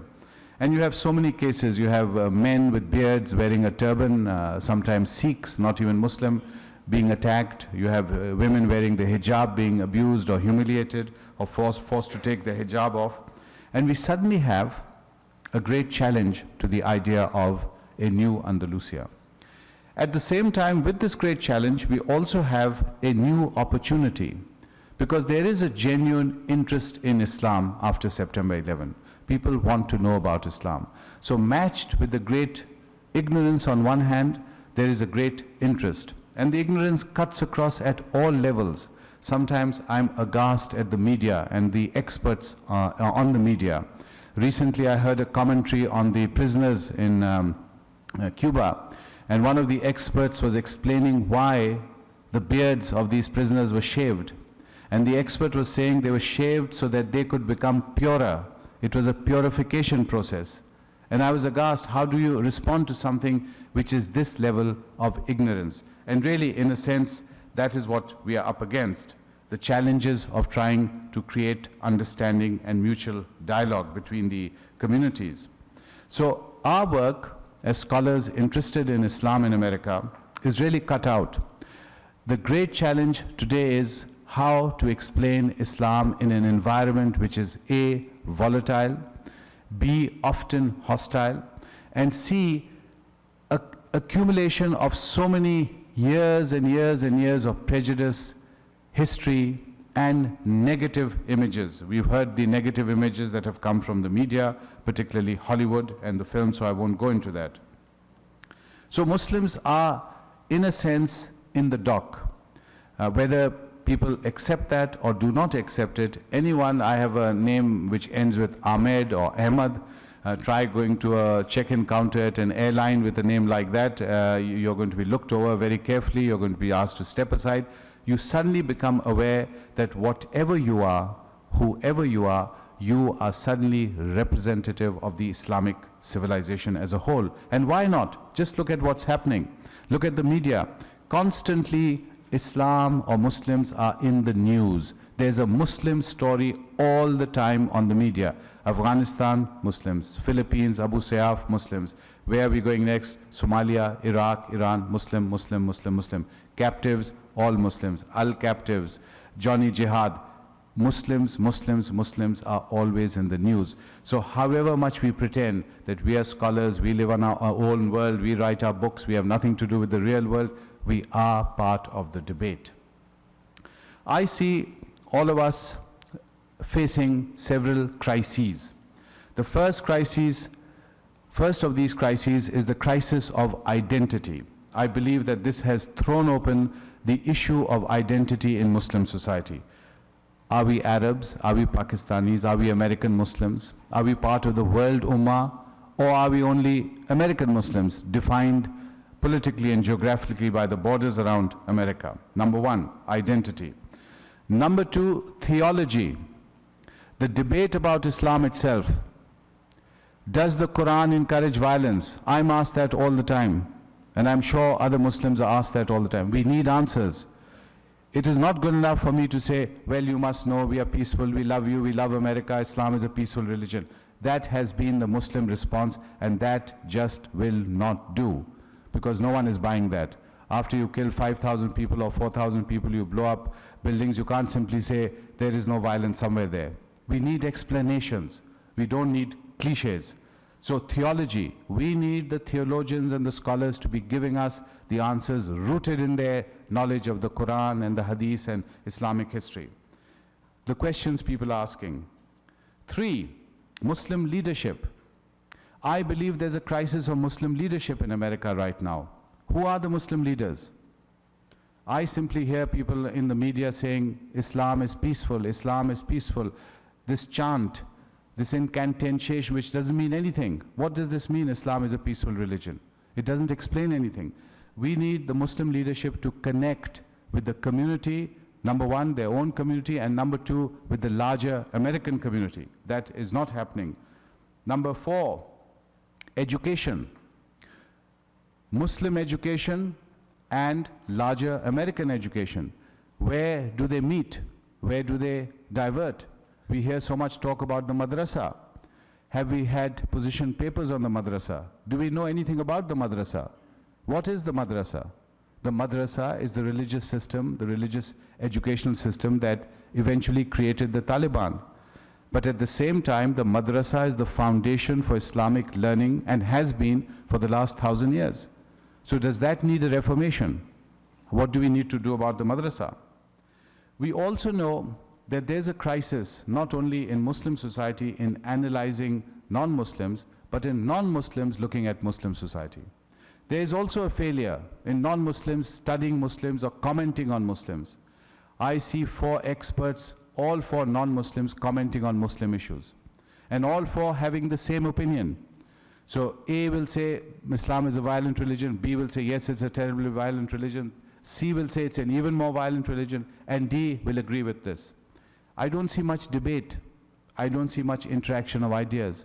And when a Muslim expert often appears in the media, he's often shouted down. There's a tendency to simply dismiss him or her. So there is a problem of communication right now in the media, and we may again say the media doesn't have an impact, it's just the media. But I would like to remind you that the media determines how ordinary people think in any country. And the power of the media is so great that this may damage those people like me who are talking of dialogue, of civilizations, of understanding. It is a very frustrating moment to be a Muslim in America at this time, because I feel that the challenge is so great. I also know that there are millions and millions of people on both sides, Muslims and non-Muslims, who are taking this challenge as an opportunity to move towards the idea of dialogue, to try to create understanding. And I would like to end with the notion, with the idea of New Andalusia. Remember that the 21st century itself will be a century of change, of turmoil, of conflict. We've heard the professors talking about the clash of civilizations. We are seeing, in some ways, whether we agree or not, a clash of civilizations taking place. It is happening, and there's no reason to pretend it is not happening.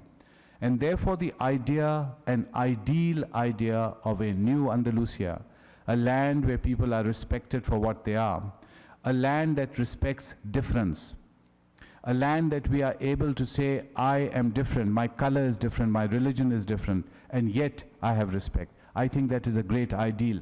And as a Muslim, I would like to share the vision that the Holy Prophet in the 7th century gave of this ideal of New Andalusia in the last great address that he presented to humanity, in which he said, there is no Arab or non-Arab, there is no black or there is no white. And this was the 7th century. This was 1,000 years before anyone was talking about equality. This is the vision that drives Muslim society, and I believe at that point it meets the American ideal of New Andalusia. Thank you. Thank you very much. An appropriate series of thoughts from somebody who holds the Ibn Khaldun chair, the first really great sociologist, I think, it's fair to say, historian, of course, great historian of the Berbers, but the first great sociological theorist of the movement of peoples in Northern Africa. We now turn back to a more historical presentation, at least I believe that's what it's going to be. Sylviane Diouf is the content manager for the Schomburg Center for Research in Black Culture on the African American Migration Experience project. And she has done a lot of work on camera for the PBS series, This Far by Faith, African American Spiritual Journeys. And it was her book that was held up at the end of the last panel as evidence that there is indeed in print a good deal on the subject of her book, Servants of Allah, African Muslims Enslaved in the Americas. That book received a number of awards, and she holds a doctorate in les sciences humaines, human sciences, from the University of Paris.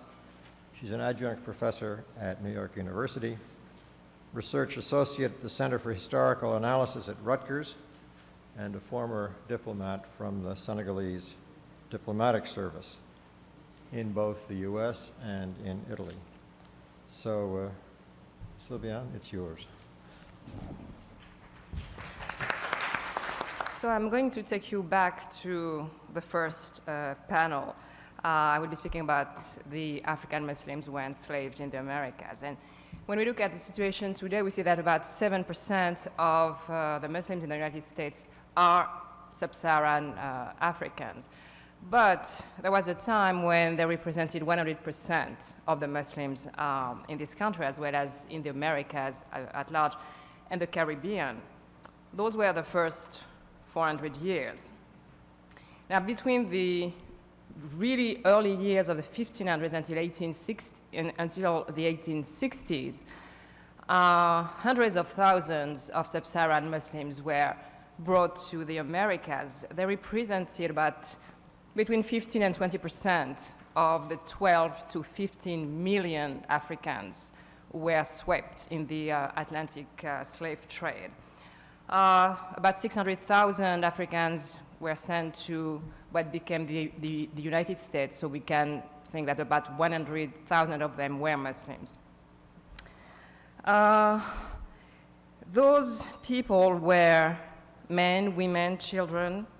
They were, like the non-Muslims, farmers, musicians, cattle herders, craft people, any category that you can think of.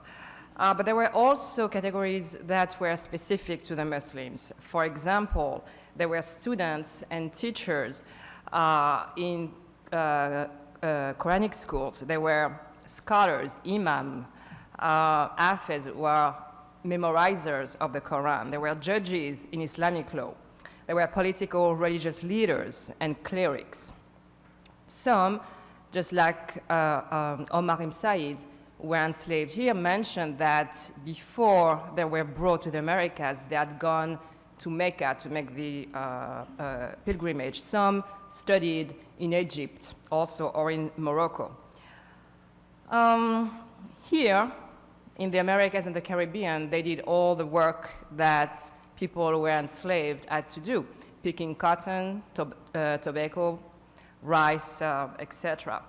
But there is also evidence that many Muslims were employed as professionals, as slave drivers, as craftspeople, etc.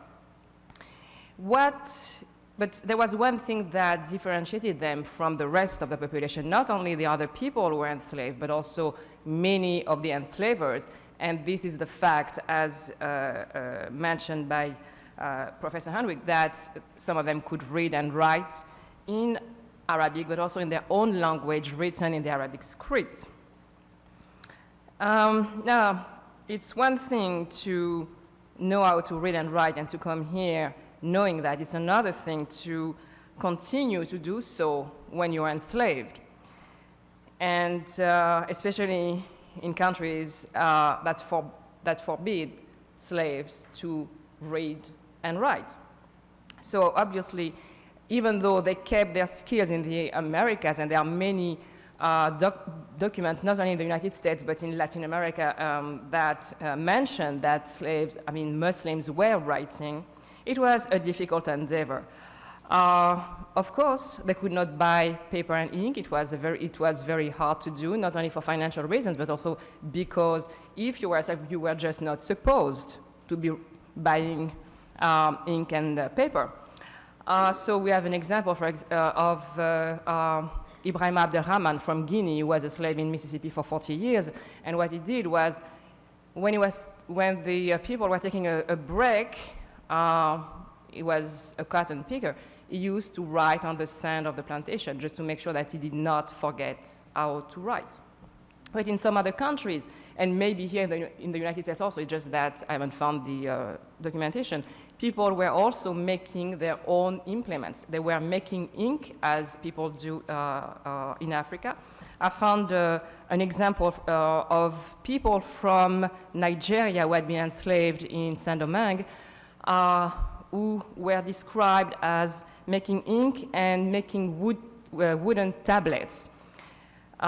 This is very interesting because, as Professor Hunwick mentioned, the tablets, the Quranic tablets, are used either for talismans or they also are used as a slate in Quranic schools. So this may indicate that there were Quranic schools in Saint-Domingue during slavery. And even though it may seem a little bizarre, this is not the only case. There were many Quranic schools which operated underground in Brazil.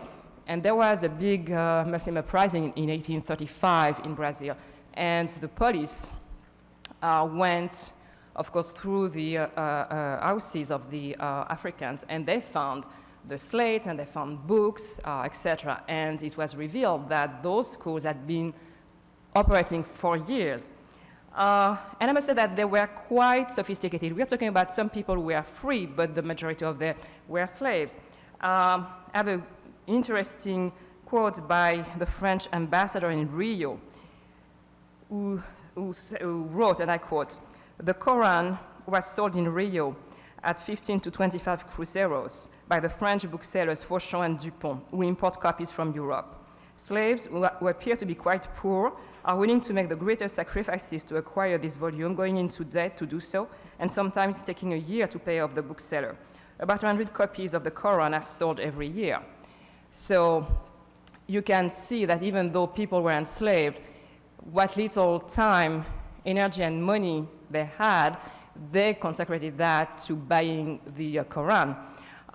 We also have mentions of Qurans in the United States. Some were given by priests to the Muslims. Some were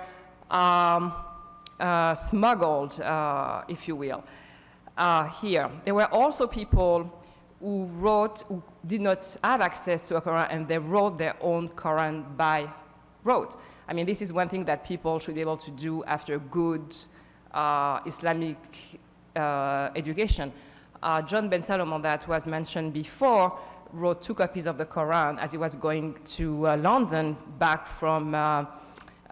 to Senegal. Another in Jamaica also that we know of wrote his own copy of the Quran. Bilali Mohammed from Guinea, who was enslaved on Sapelo, Georgia, wrote a 13-page manuscript in Arabic on paper that has been analyzed, and it's been shown that this paper was manufactured in Italy for the Muslim market of North Africa. So we have this Muslim from Guinea in Georgia writing a manuscript on paper coming from, made in Italy, and which had been then sent to North Africa and then smuggled in some way by what I call Islamic networks of traders and sellers to Georgia, to a remote plantation on the Sea Islands. What is important to see is that Muslim literacy introduced a subversive element in those slave societies, because they were based on the idea that Africans were kind of a subspecies, incapable of any intellectual pursuit. So the idea was that, well, if these people came here knowing how to read and write in Arabic, what does that mean? That there are schools in Africa, there is paper, there's ink, there are teachers, students. So what about the idea that all those people are just savages running around naked, eating one another? So these open questions in the slave societies, to the point that in many cases, these Muslims were sub-Saharan Africans from Senegal, Guinea, Mali, Sierra Leone, Nigeria, Ghana, were described as not being Africans, but as being Arabs. Now, there was also another problem, the fact that paper was smuggled, that books were also smuggled in some way. And the fact that there were Quranic schools evidence that there was a well-run, organized, underground community. And this community could do something else than just pursue religious and literary things. It could be used in a more practical manner. And of course, we've seen in Guyana, in Saint-Domingue, in Brazil, maybe not in the United States as we know of, but in other countries, literacy in Arabic used by the slaves to plot revolts. From 1807 to 1835, there were many Muslim conspiracy and uprising in Brazil, and we found, the documents exist, they are still here today, and they show maps in Arabic, maps, blueprints for the revolts, plans, etc., of people who were planning those revolts. There were also writing of another type, which were talismans, as was also explained earlier. Those Muslim talismans are mainly used by the Sufi, and they are like, if you will, a saint medal in Christianity. They are not revered, but they are supposed to, to help the person who wears them. So what we've seen is that we have many documents that are still exist today that were talismans that were used during those revolts. So in fact, the talismans were also kind of a weapon, if you will, that helped people feel more secure and more sure of the outcome of the fight. So in the specific situation of bondage, the literacy of the Africans provided them an efficient tool that could be used as a weapon. And of course, it was discreet because the plans and the letters could go rather far, and very few slaveholders and overseers wrote and read Arabic. On top of it, some of those papers were written in Hausa or Mandingo, written in the Arabic script. So it was very difficult to decipher. Were there written denunciations of slavery, a kind of a protest literature, if you will, written by those men? We don't know, but what we can safely say is that they were writing for other African Muslims who were enslaved, so there was no use denouncing the situation. Everybody knew exactly what it was. But it's interesting to look at texts which were written by African Muslims for the rest of the population, the white population. I won't go into the text by Omar Ibn Said because I don't think I will have time, but I would just like to mention one text which was written in 1834 by a man from Mali who was enslaved in Jamaica, and he wrote his autobiography in Arabic. He wrote the first version while he was still in Jamaica, and one part is interesting. He wrote it and then he translated it into English, saying, and I quote, "We were 3 months at sea before we arrived in Jamaica, which was the beginning of bondage. I have none to thank but those who brought me here." End of quote. Now, the second version he wrote when he was free in London, before going back to Mali. And the second version, this paragraph reads, "This was the beginning of my slavery until this day. I tasted the bitterness of slavery from them and its oppressiveness. But praise be to God, under whose power are all things." So once he was safe, he made sure that people understood that some people were at fault for him being enslaved, and he was not thanking them at all. Can we say, as some people have mentioned, that the Muslims were reclaiming their humanity through the written word? I would say that people have to be careful about saying things like that.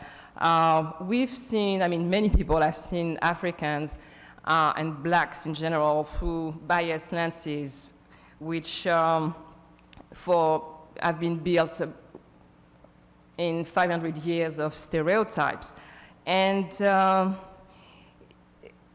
there is no indication at all that Muslims and non-Muslims who were enslaved in the Americas thought of themselves as not human at all. On the contrary, French, Portuguese, Spanish, British, American sources consistently mention that the Africans thought that they were equal or superior to the people who had enslaved them.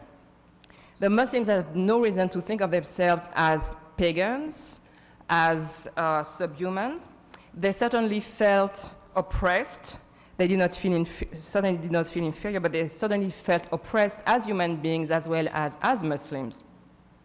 And literacy helped them fulfill their needs, not only spiritual, intellectual, political, and social.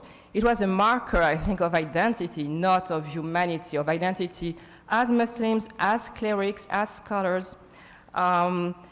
It meant continuing to be in the situation of bondage where they had been before they had a status, before they had been teachers or students, and they continued to remain so even though they were enslaved.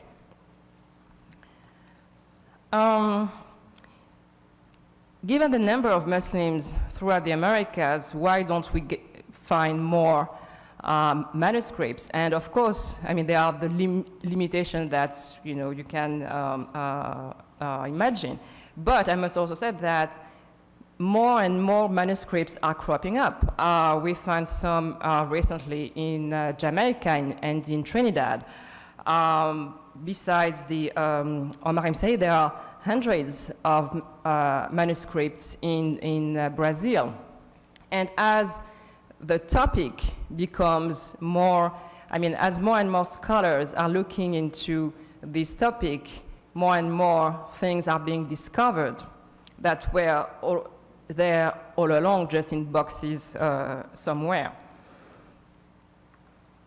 To conclude, I would say that a tradition of reading and writing, which in some areas had been established 500 years even before the slave trade started, found a new utility in America. Islam was the force behind that, but literacy here had its own dynamics. It served also other purpose than just reading of the Quran and the text. In the very harsh and hostile world that they were forced to live in, the literate Africans used their knowledge to defend and protect themselves, to regain control through, for example, the talisman and the revolts over their lives and over the present and future of their communities. And they also tried to get their freedom. Their knowledge may have seemed worthless in the Western environment, but it proved to be extremely useful, as well as extremely threatening to the enslavers. And those are not the only things that the African Muslims have left in the Americas. There are many others that can still be found today in the religions, even of people of African descent who are not Muslims today. As mentioned also earlier, Vodou has some very distinctive Islamic elements, so does Santeria and Candomblé, as well as other religions. So for 400 and sometimes 500 years, the African Muslims have been a cultural, social, and spiritual force in America. They have left their mark, including their written mark, in a society that negated and rejected them. They were Africans, they were Muslims, they became African Americans, and their story has to be heard and unearthed if we want to better understand the various cultures that have made America. Thank you. Thank you very much. Let me just, before I introduce Amir al-Islam, let me just try to briefly pull together a couple of the threads that we've heard so far. Because Professor Hunwick, by emphasizing the Islamic learned tradition in Timbuktu, which of course came down from North Africa, helped to establish the very kinds of learning and network that we've just heard from Professor Diouf. And what Professor Ahmed emphasized, the New Andalusia, ties back to that also, because not only was Andalusia symbolically a society of tolerance, but it was a society of intellectual inclusiveness. And it was not only the Greek learning, but the Byzantine learning that came through Islam, and eventually not only through Spain, but also through Sicily and through the North Africa, people like Ibn Khaldun himself.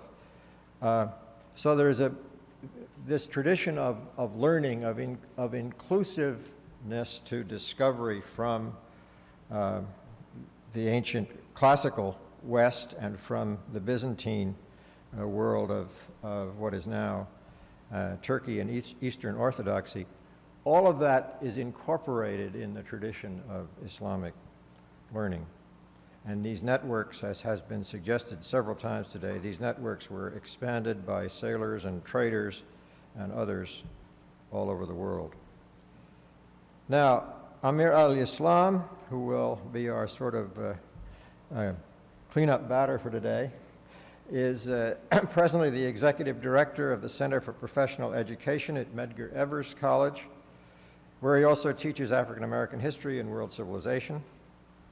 He holds graduate degrees from NYU, New York University, from Princeton in Islamic Studies and African American history, and was director of domestic affairs at the Muslim World League office at the United Nations. He's been actively involved in interfaith activities in many parts of the world: Poland, Japan, Sierra Leone, Turkey. He's organized and conducted interfaith dialogues throughout this country. He has several publications on African American Islam and has co-authored a number of UN documents, including the role of religion in social development. So it is I think, quite appropriate for him to be our final speaker this morning.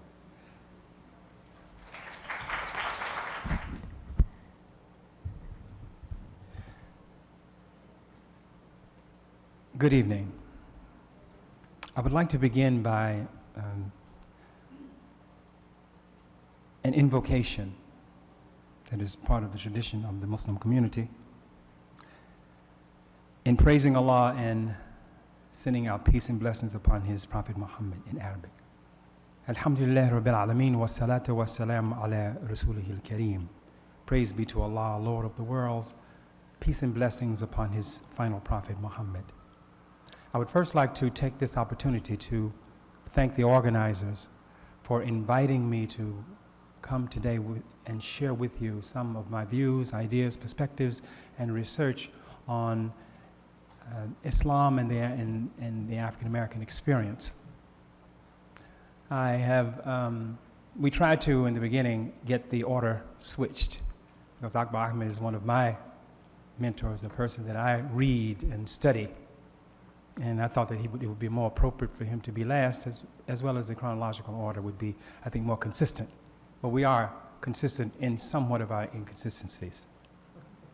So what I'm going to do very briefly today is give you kind of an overview of the African American Islamic experience.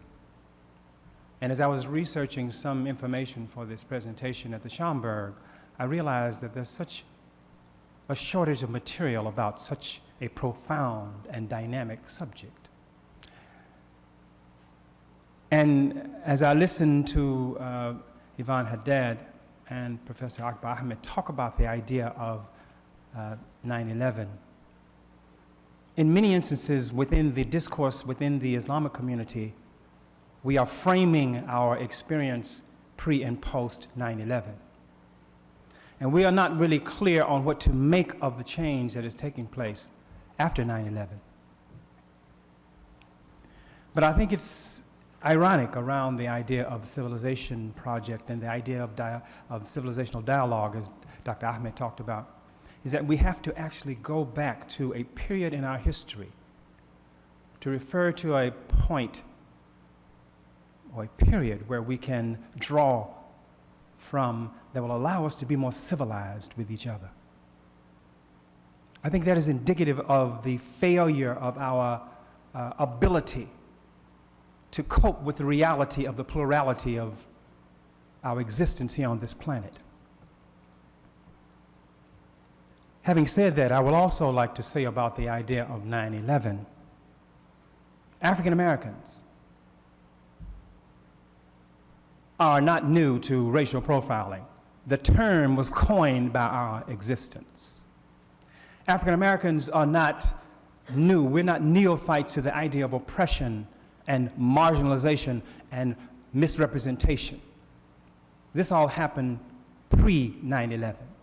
This has been the sum total of our existence and our struggle as we strive and continue to strive to establish a sense of social justice for people in general in America. This is not new to us. And as an activist scholar, I thought I was going to say scholar activist, but really I am an activist scholar. More activist than scholar, actually. Because I feel like Gramsci has told us somewhat when he characterizes the organic intellectual. The theory is grounded and actualized in praxis. So having had the experience of working within the African American Muslim community for over 20 years, it has actualized much of my understanding of the theoretical framework.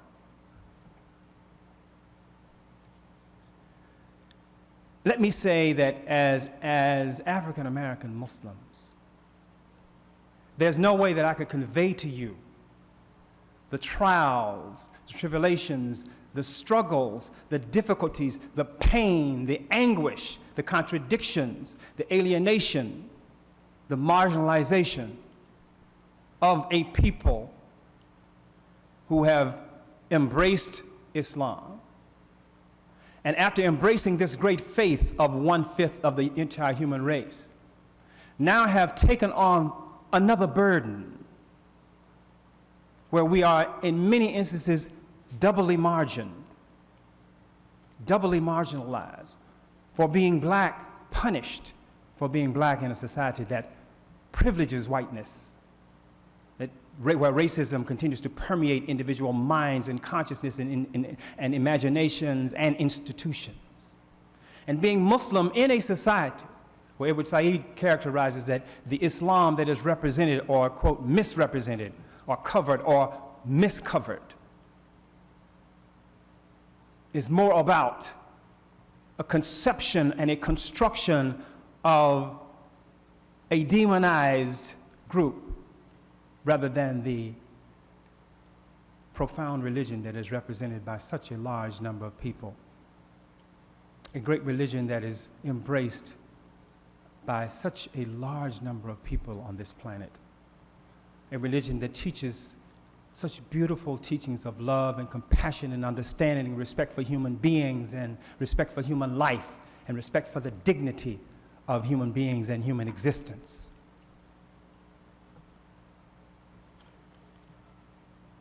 My topic was, of course, contemporary African American Islam.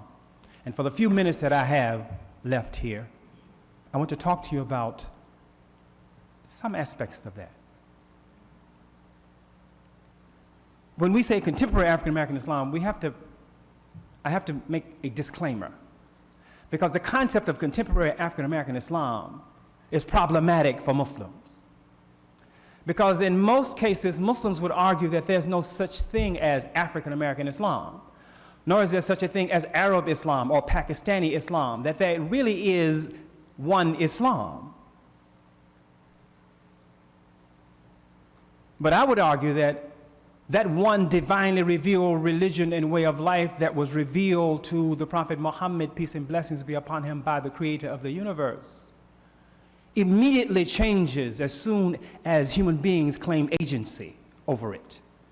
As soon as individual human beings embrace it, it now is changed from the pristine purity of its revelation to its interpreters and interlocutors, who nuance it with their culture, who nuance it with their hermeneutics, who nuance it with their worldview, and continue the process of its misrepresentation. Not only does the Western media often misrepresent Islam, but in many instances, Muslims themselves misrepresent Islam. So when I talk about African American Islam, what I'm really saying is Islam among African Americans. I think that is a much more appropriate title. And I don't need to go into detail, and I don't have time to go into detail about the delineation of the history or chronicling the history of the experience. I have basically divided the experience into three phases. One is what I call the pre-emancipation phase, African Muslims in antebellum America. In this experience alone, one sentence will I think be appropriate for you to capture the essence of what that experience is about. The slaves, a Muslim who left the mosque in the Senegambian region to go home to his family, captured, chained, enslaved, taken from his homeland, his family, his loved ones, his community, and brought to the shores of North America to be dehumanized, to be demasculated and sold. And out of this horrific experience, this individual, or these individuals like Omar, like Salih Bilal, like so many others that we have not even discovered, but whose spirit we embody, particularly as African Americans, who live that experience. These people were able to maintain their Islamic practice within the context of the horrific experience of slavery. That's pre-emancipation slavery.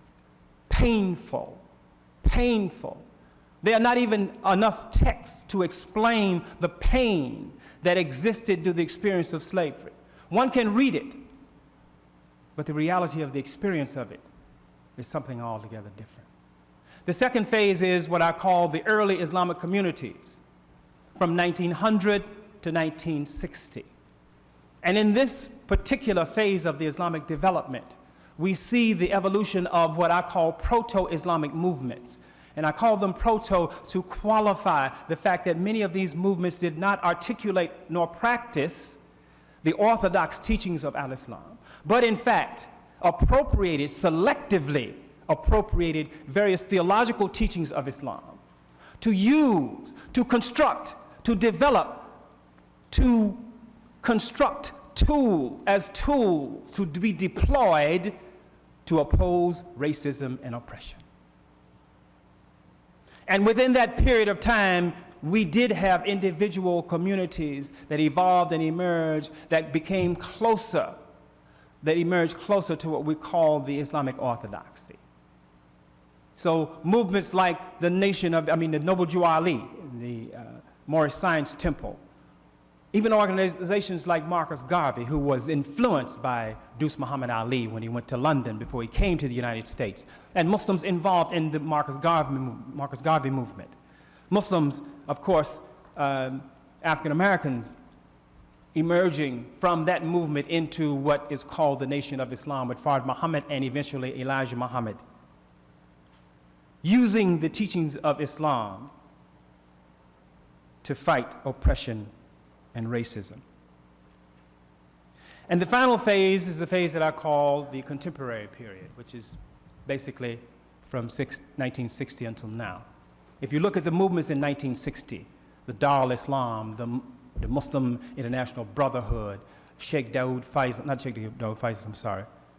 other Islamic movements and the Islamic Party during that period, these movements were fired by the spirit of the Black Power movement and the Civil Rights movement, and much of their interpretation of Islam was nuanced and influenced by the radicalization and the rebelliousness of the people at that time who were fighting and continue to fight racism.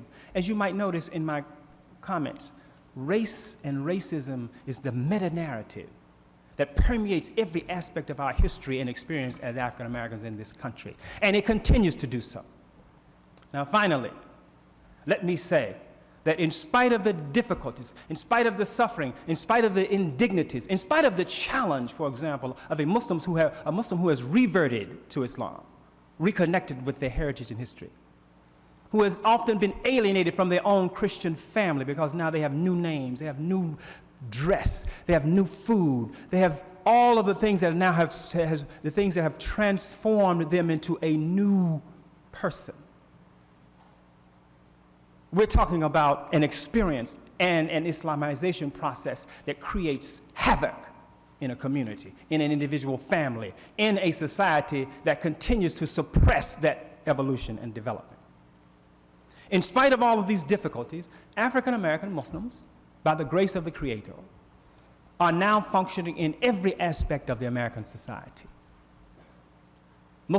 African Americans are doctors, lawyers, judges. We have several African American Muslims who are elected officials who have formed mosques. I think for the most part out of the 1,300 mosques in this country, at least 30% of them are African American mosques. We have leaders like Imam W.D. Muhammad, who has probably the largest number of African American Muslims in this country, or probably over 2 million, and other African American traditional Sunni communities, like the new organization that's established called the Muslim Alliance of North America, that was formed not long ago, which represents part of the traditional Sunni community.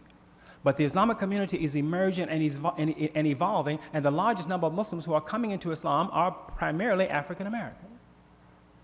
And the people are saying, in questions, what is this about?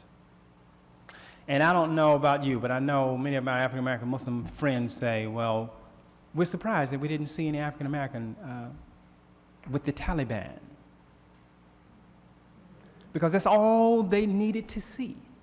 Because the Muslim communities, the last week I was in a mosque in Brooklyn, and they found a listening device at the mosque. We almost strip searched every time we go to the airport. So now racial profiling is very, very, it's a serious burden on us as we move around the country. But in spite of this, as Muslims, because we believe in Allah and fear Allah and want to practice Islam, we love this country, in quotes love, because there are some conditions for love. We've suffered in pain, but we do have strategic patriotism. But the reality is we're going to change this country, as we have done as part of our African American experience. But we're going to change it in a way that creates a dialogical process, that engages American people in discursive networks, that allows us to evolve the existence of a humanity that represents a plurality. We're not going to throw bombs. We're not going to kill anyone, because it is against Islam for us to kill anyone that does not try to kill or maim or harm us. We're going to change this society. We're going to continue to change this society. And I don't think we need to look at Al-Andalus for that. I think we should have enough within our creative imagination and within our own humanity to create a sense of embrace, not tolerance. Tolerance is an inappropriate word. Because are you tolerable? Can you tolerate me? I'm just tolerable to you? We're going to create an environment that embraces difference, that transforms us, that allows us to create collectively an America that we envision, that I envision, that Dr. King envisioned, that all of us would like to see, that embraces all of us and celebrates our difference. Thank you very much. Assalamu alaikum. Hi, everyone. Thank you very much for your presentation. I have a historical question for Ms. Diouf, how do you pronounce your name? Diouf, excuse me. I know in many West African societies there's a very ingrained caste system where the slave caste has existed for thousands of years in these societies, and that it was common practice for well-established people to have slaves in their house, in their fields and whatnot. I'm just very curious if there's any documentation of any of the slaves that had been brought to America had been in fact slave owners in Africa already, because I'm very curious because of the presentations we have heard of Omar ibn Said and other scholars and very well-respected people in their communities. Based on other historical studies I've done, these people usually are in fact slave owners in their communities as well. Yes, of course. In fact, Omar mentioned that his father owned, I think, if I'm correct, 70 slaves. No? 70? I think that's what he mentioned. I mean, it's evident that there were people who were enslaved here who had been slave holders, whether they were Muslims or not Muslims. But you have to make a distinction between American slavery and African slavery. And those are two very, very different things. They have the same name, and in some ways, people are not free. And that's, but bondage exists. I mean, people who are in jail are not free either. They are not slaves. Okay, so there are differences between enslavement in Africa or in Asia and in America. And in West Africa, this bondage was more similar to servitude in Europe than to what was going on here. And there were categories of slaves: those who could never be sold and those who could. So beyond saying just people held slaves, there is a whole history behind that has also to be brought, because otherwise it kind of gives a slant that kind of excuses everybody. Well, if they held slaves, so after all, if they became slaves themselves, so what?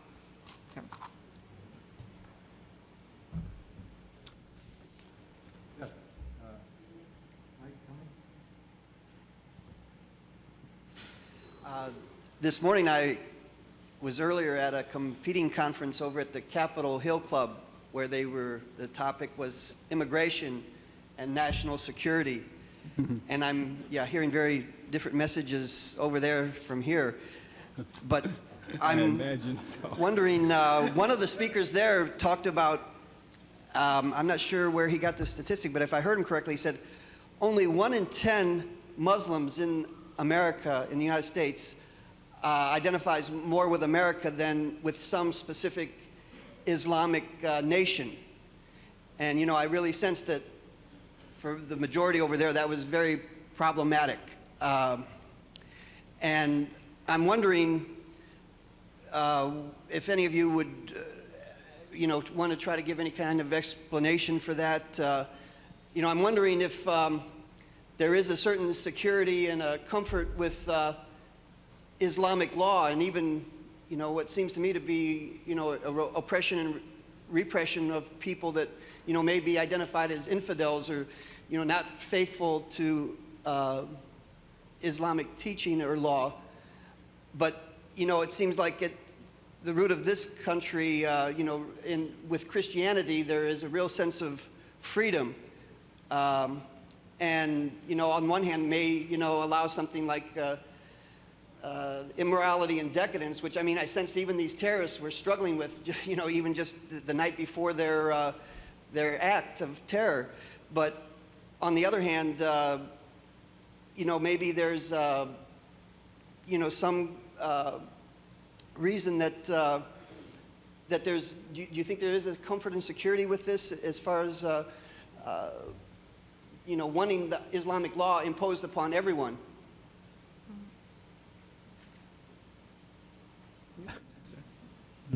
Well, let me say this. Let me respond to it. It's an excellent question, and one that is extremely complex, and one that requires a few conferences. This is probably part of the discourse that will be that we will be engaged in within the next few years about the idea of Muslims and Muslim immigrants and even Muslims who are indigenous in this country, and their challenge, their issues around their loyalties and sense of patriotism around and commitment to America. But let me draw this. I can't answer that question, but let me put this in some kind of context and frame it for you so that at least you can think about it, because it requires some serious thinking. There is part of what we call a kind of a mythologized notion of an America that also permeates the minds of many American people. Yvonne Haddad talked about this, and she alluded to this fact.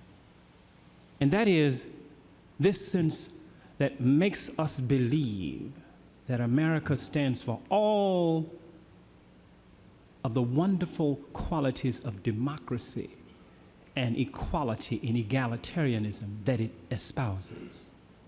The reality is, I would say, from my own point of view, I'm not representing a community, nor am I an imam, and I'm not speaking on behalf of all the African-American Muslims. Please don't quote me on that. The point is, for the most part, most Americans, in my own view, who are Judeo-Christians, who are not Muslims, basically are decent, peace-loving people.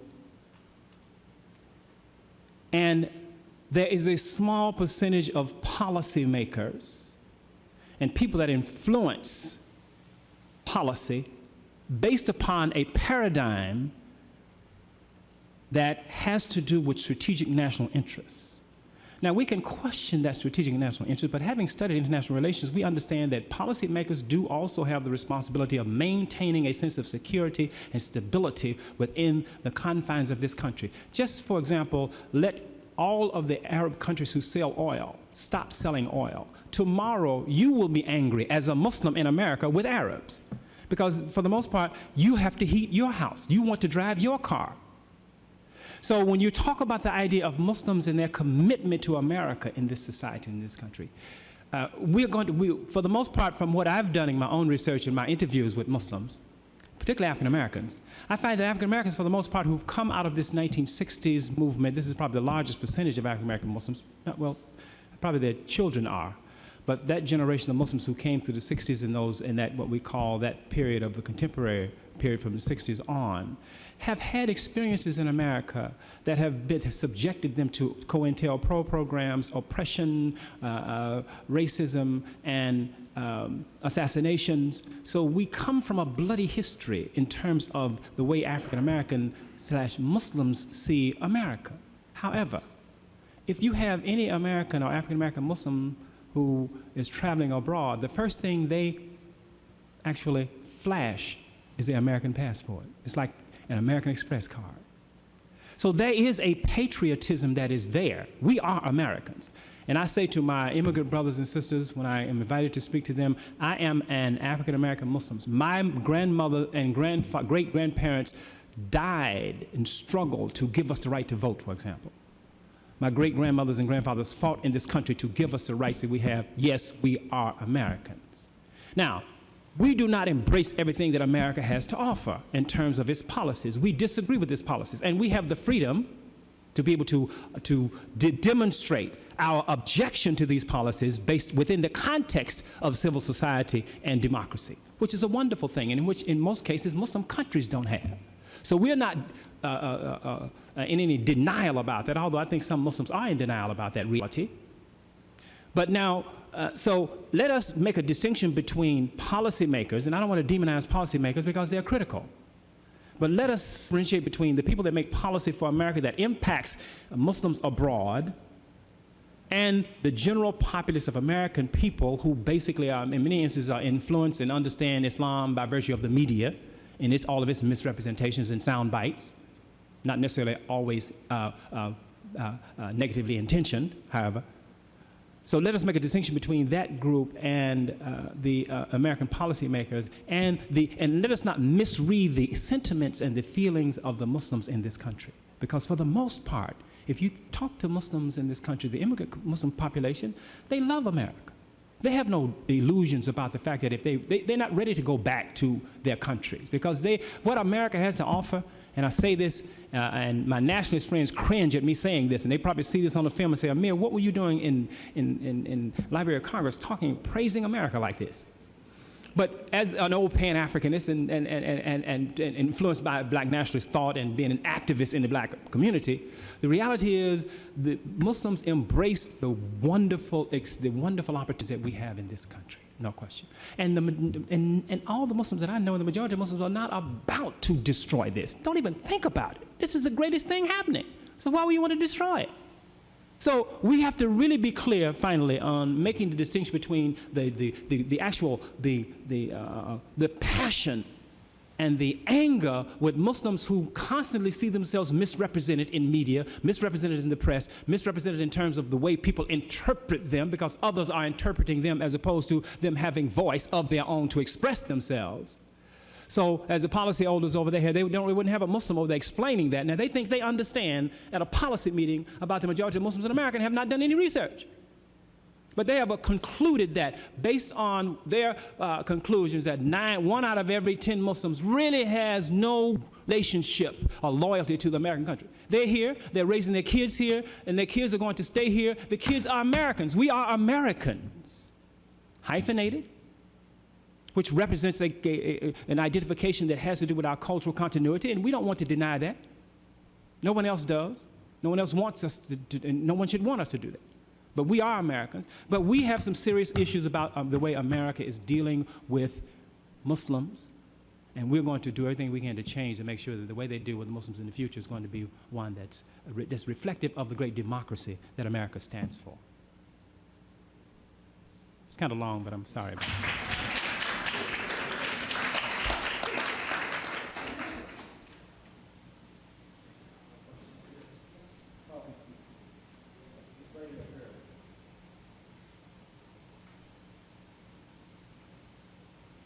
Thank you. I'm a social studies teacher, and these are my students, some of my students that we've brought from Clara Muhammad's school. And I wanted, as the principal wanted, an opportunity for our students to observe what is going on in the real world and how they can make a difference, inshallah, God willing, amongst those, because they are all American. They were born here. I had two comments that I wanted to make. I don't really have a question. What I wanted to say real quickly in response to the question that the lady back here had on conquest, one of the things I remember that Bishop Desmond Tutu said about South Africa is, and this is in regards to Christianity.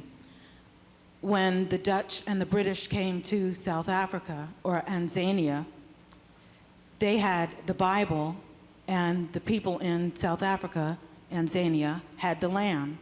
Now, they have the land, and the Africans, the black Africans, have the Bible. Talk about conquest.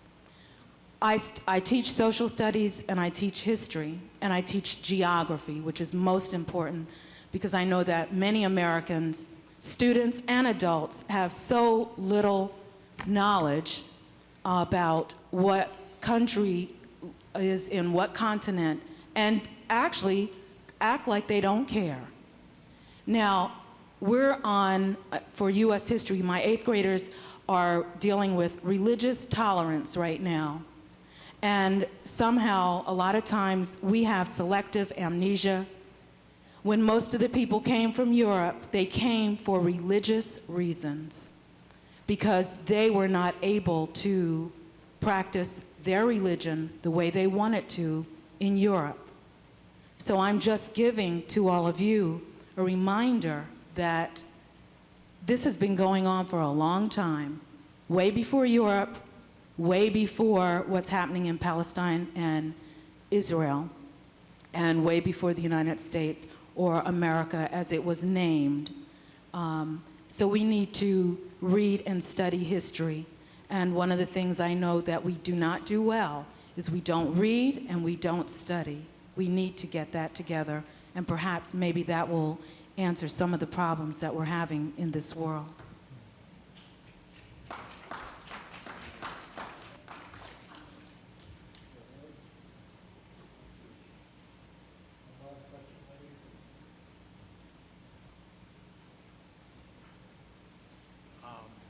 Assalamu alaikum. I just had just one brief comment. As I said earlier, that I was spent 20 years in the military. I'm a cardiovascular technologist, and I deal with people one-on-one. And in the time that I was in the military, most of the time I did dawah. In other words, I propagated Islam. As it says in our religion, there's no compulsion. Our only duty is to deliver a clear message. But being honest, I want to be as completely honest as possible. In my travels and in my activities in dawah, I found one consistent response to Islam from a particular ethnic community. And I don't want to label everyone this way, but the majority of Caucasian people of European descent, the response has been very condescending toward the Islam. This is well before 9/11. And I've given opportunity to say extracts from Quran, as Allah says in Quran, do they not consider the Quran? If it had been from other than God, they would have found many discrepancies in it. There's an open invitation to let's debate it. If let's come out in the light of day. If your God is the God of technology, of science, of information, let's debate the issue. So it still, to me, seems like there's not a willingness on the part of Caucasians to want to redress wrong, justice. I think Durban, South Africa was an opportunity. But I think a clear message was sent to the world. So I don't think the door has been completely shut. But if you do shut the door, Almighty God, He is slow in anger. But let there be no doubt that judgment doesn't come from human beings, that there is someone who is in control. And let us seek to understand one another. And that's my only comment. And if someone on the panel would want to maybe make any comment, I'd greatly appreciate it. Thank you for your time. Assalamu alaikum.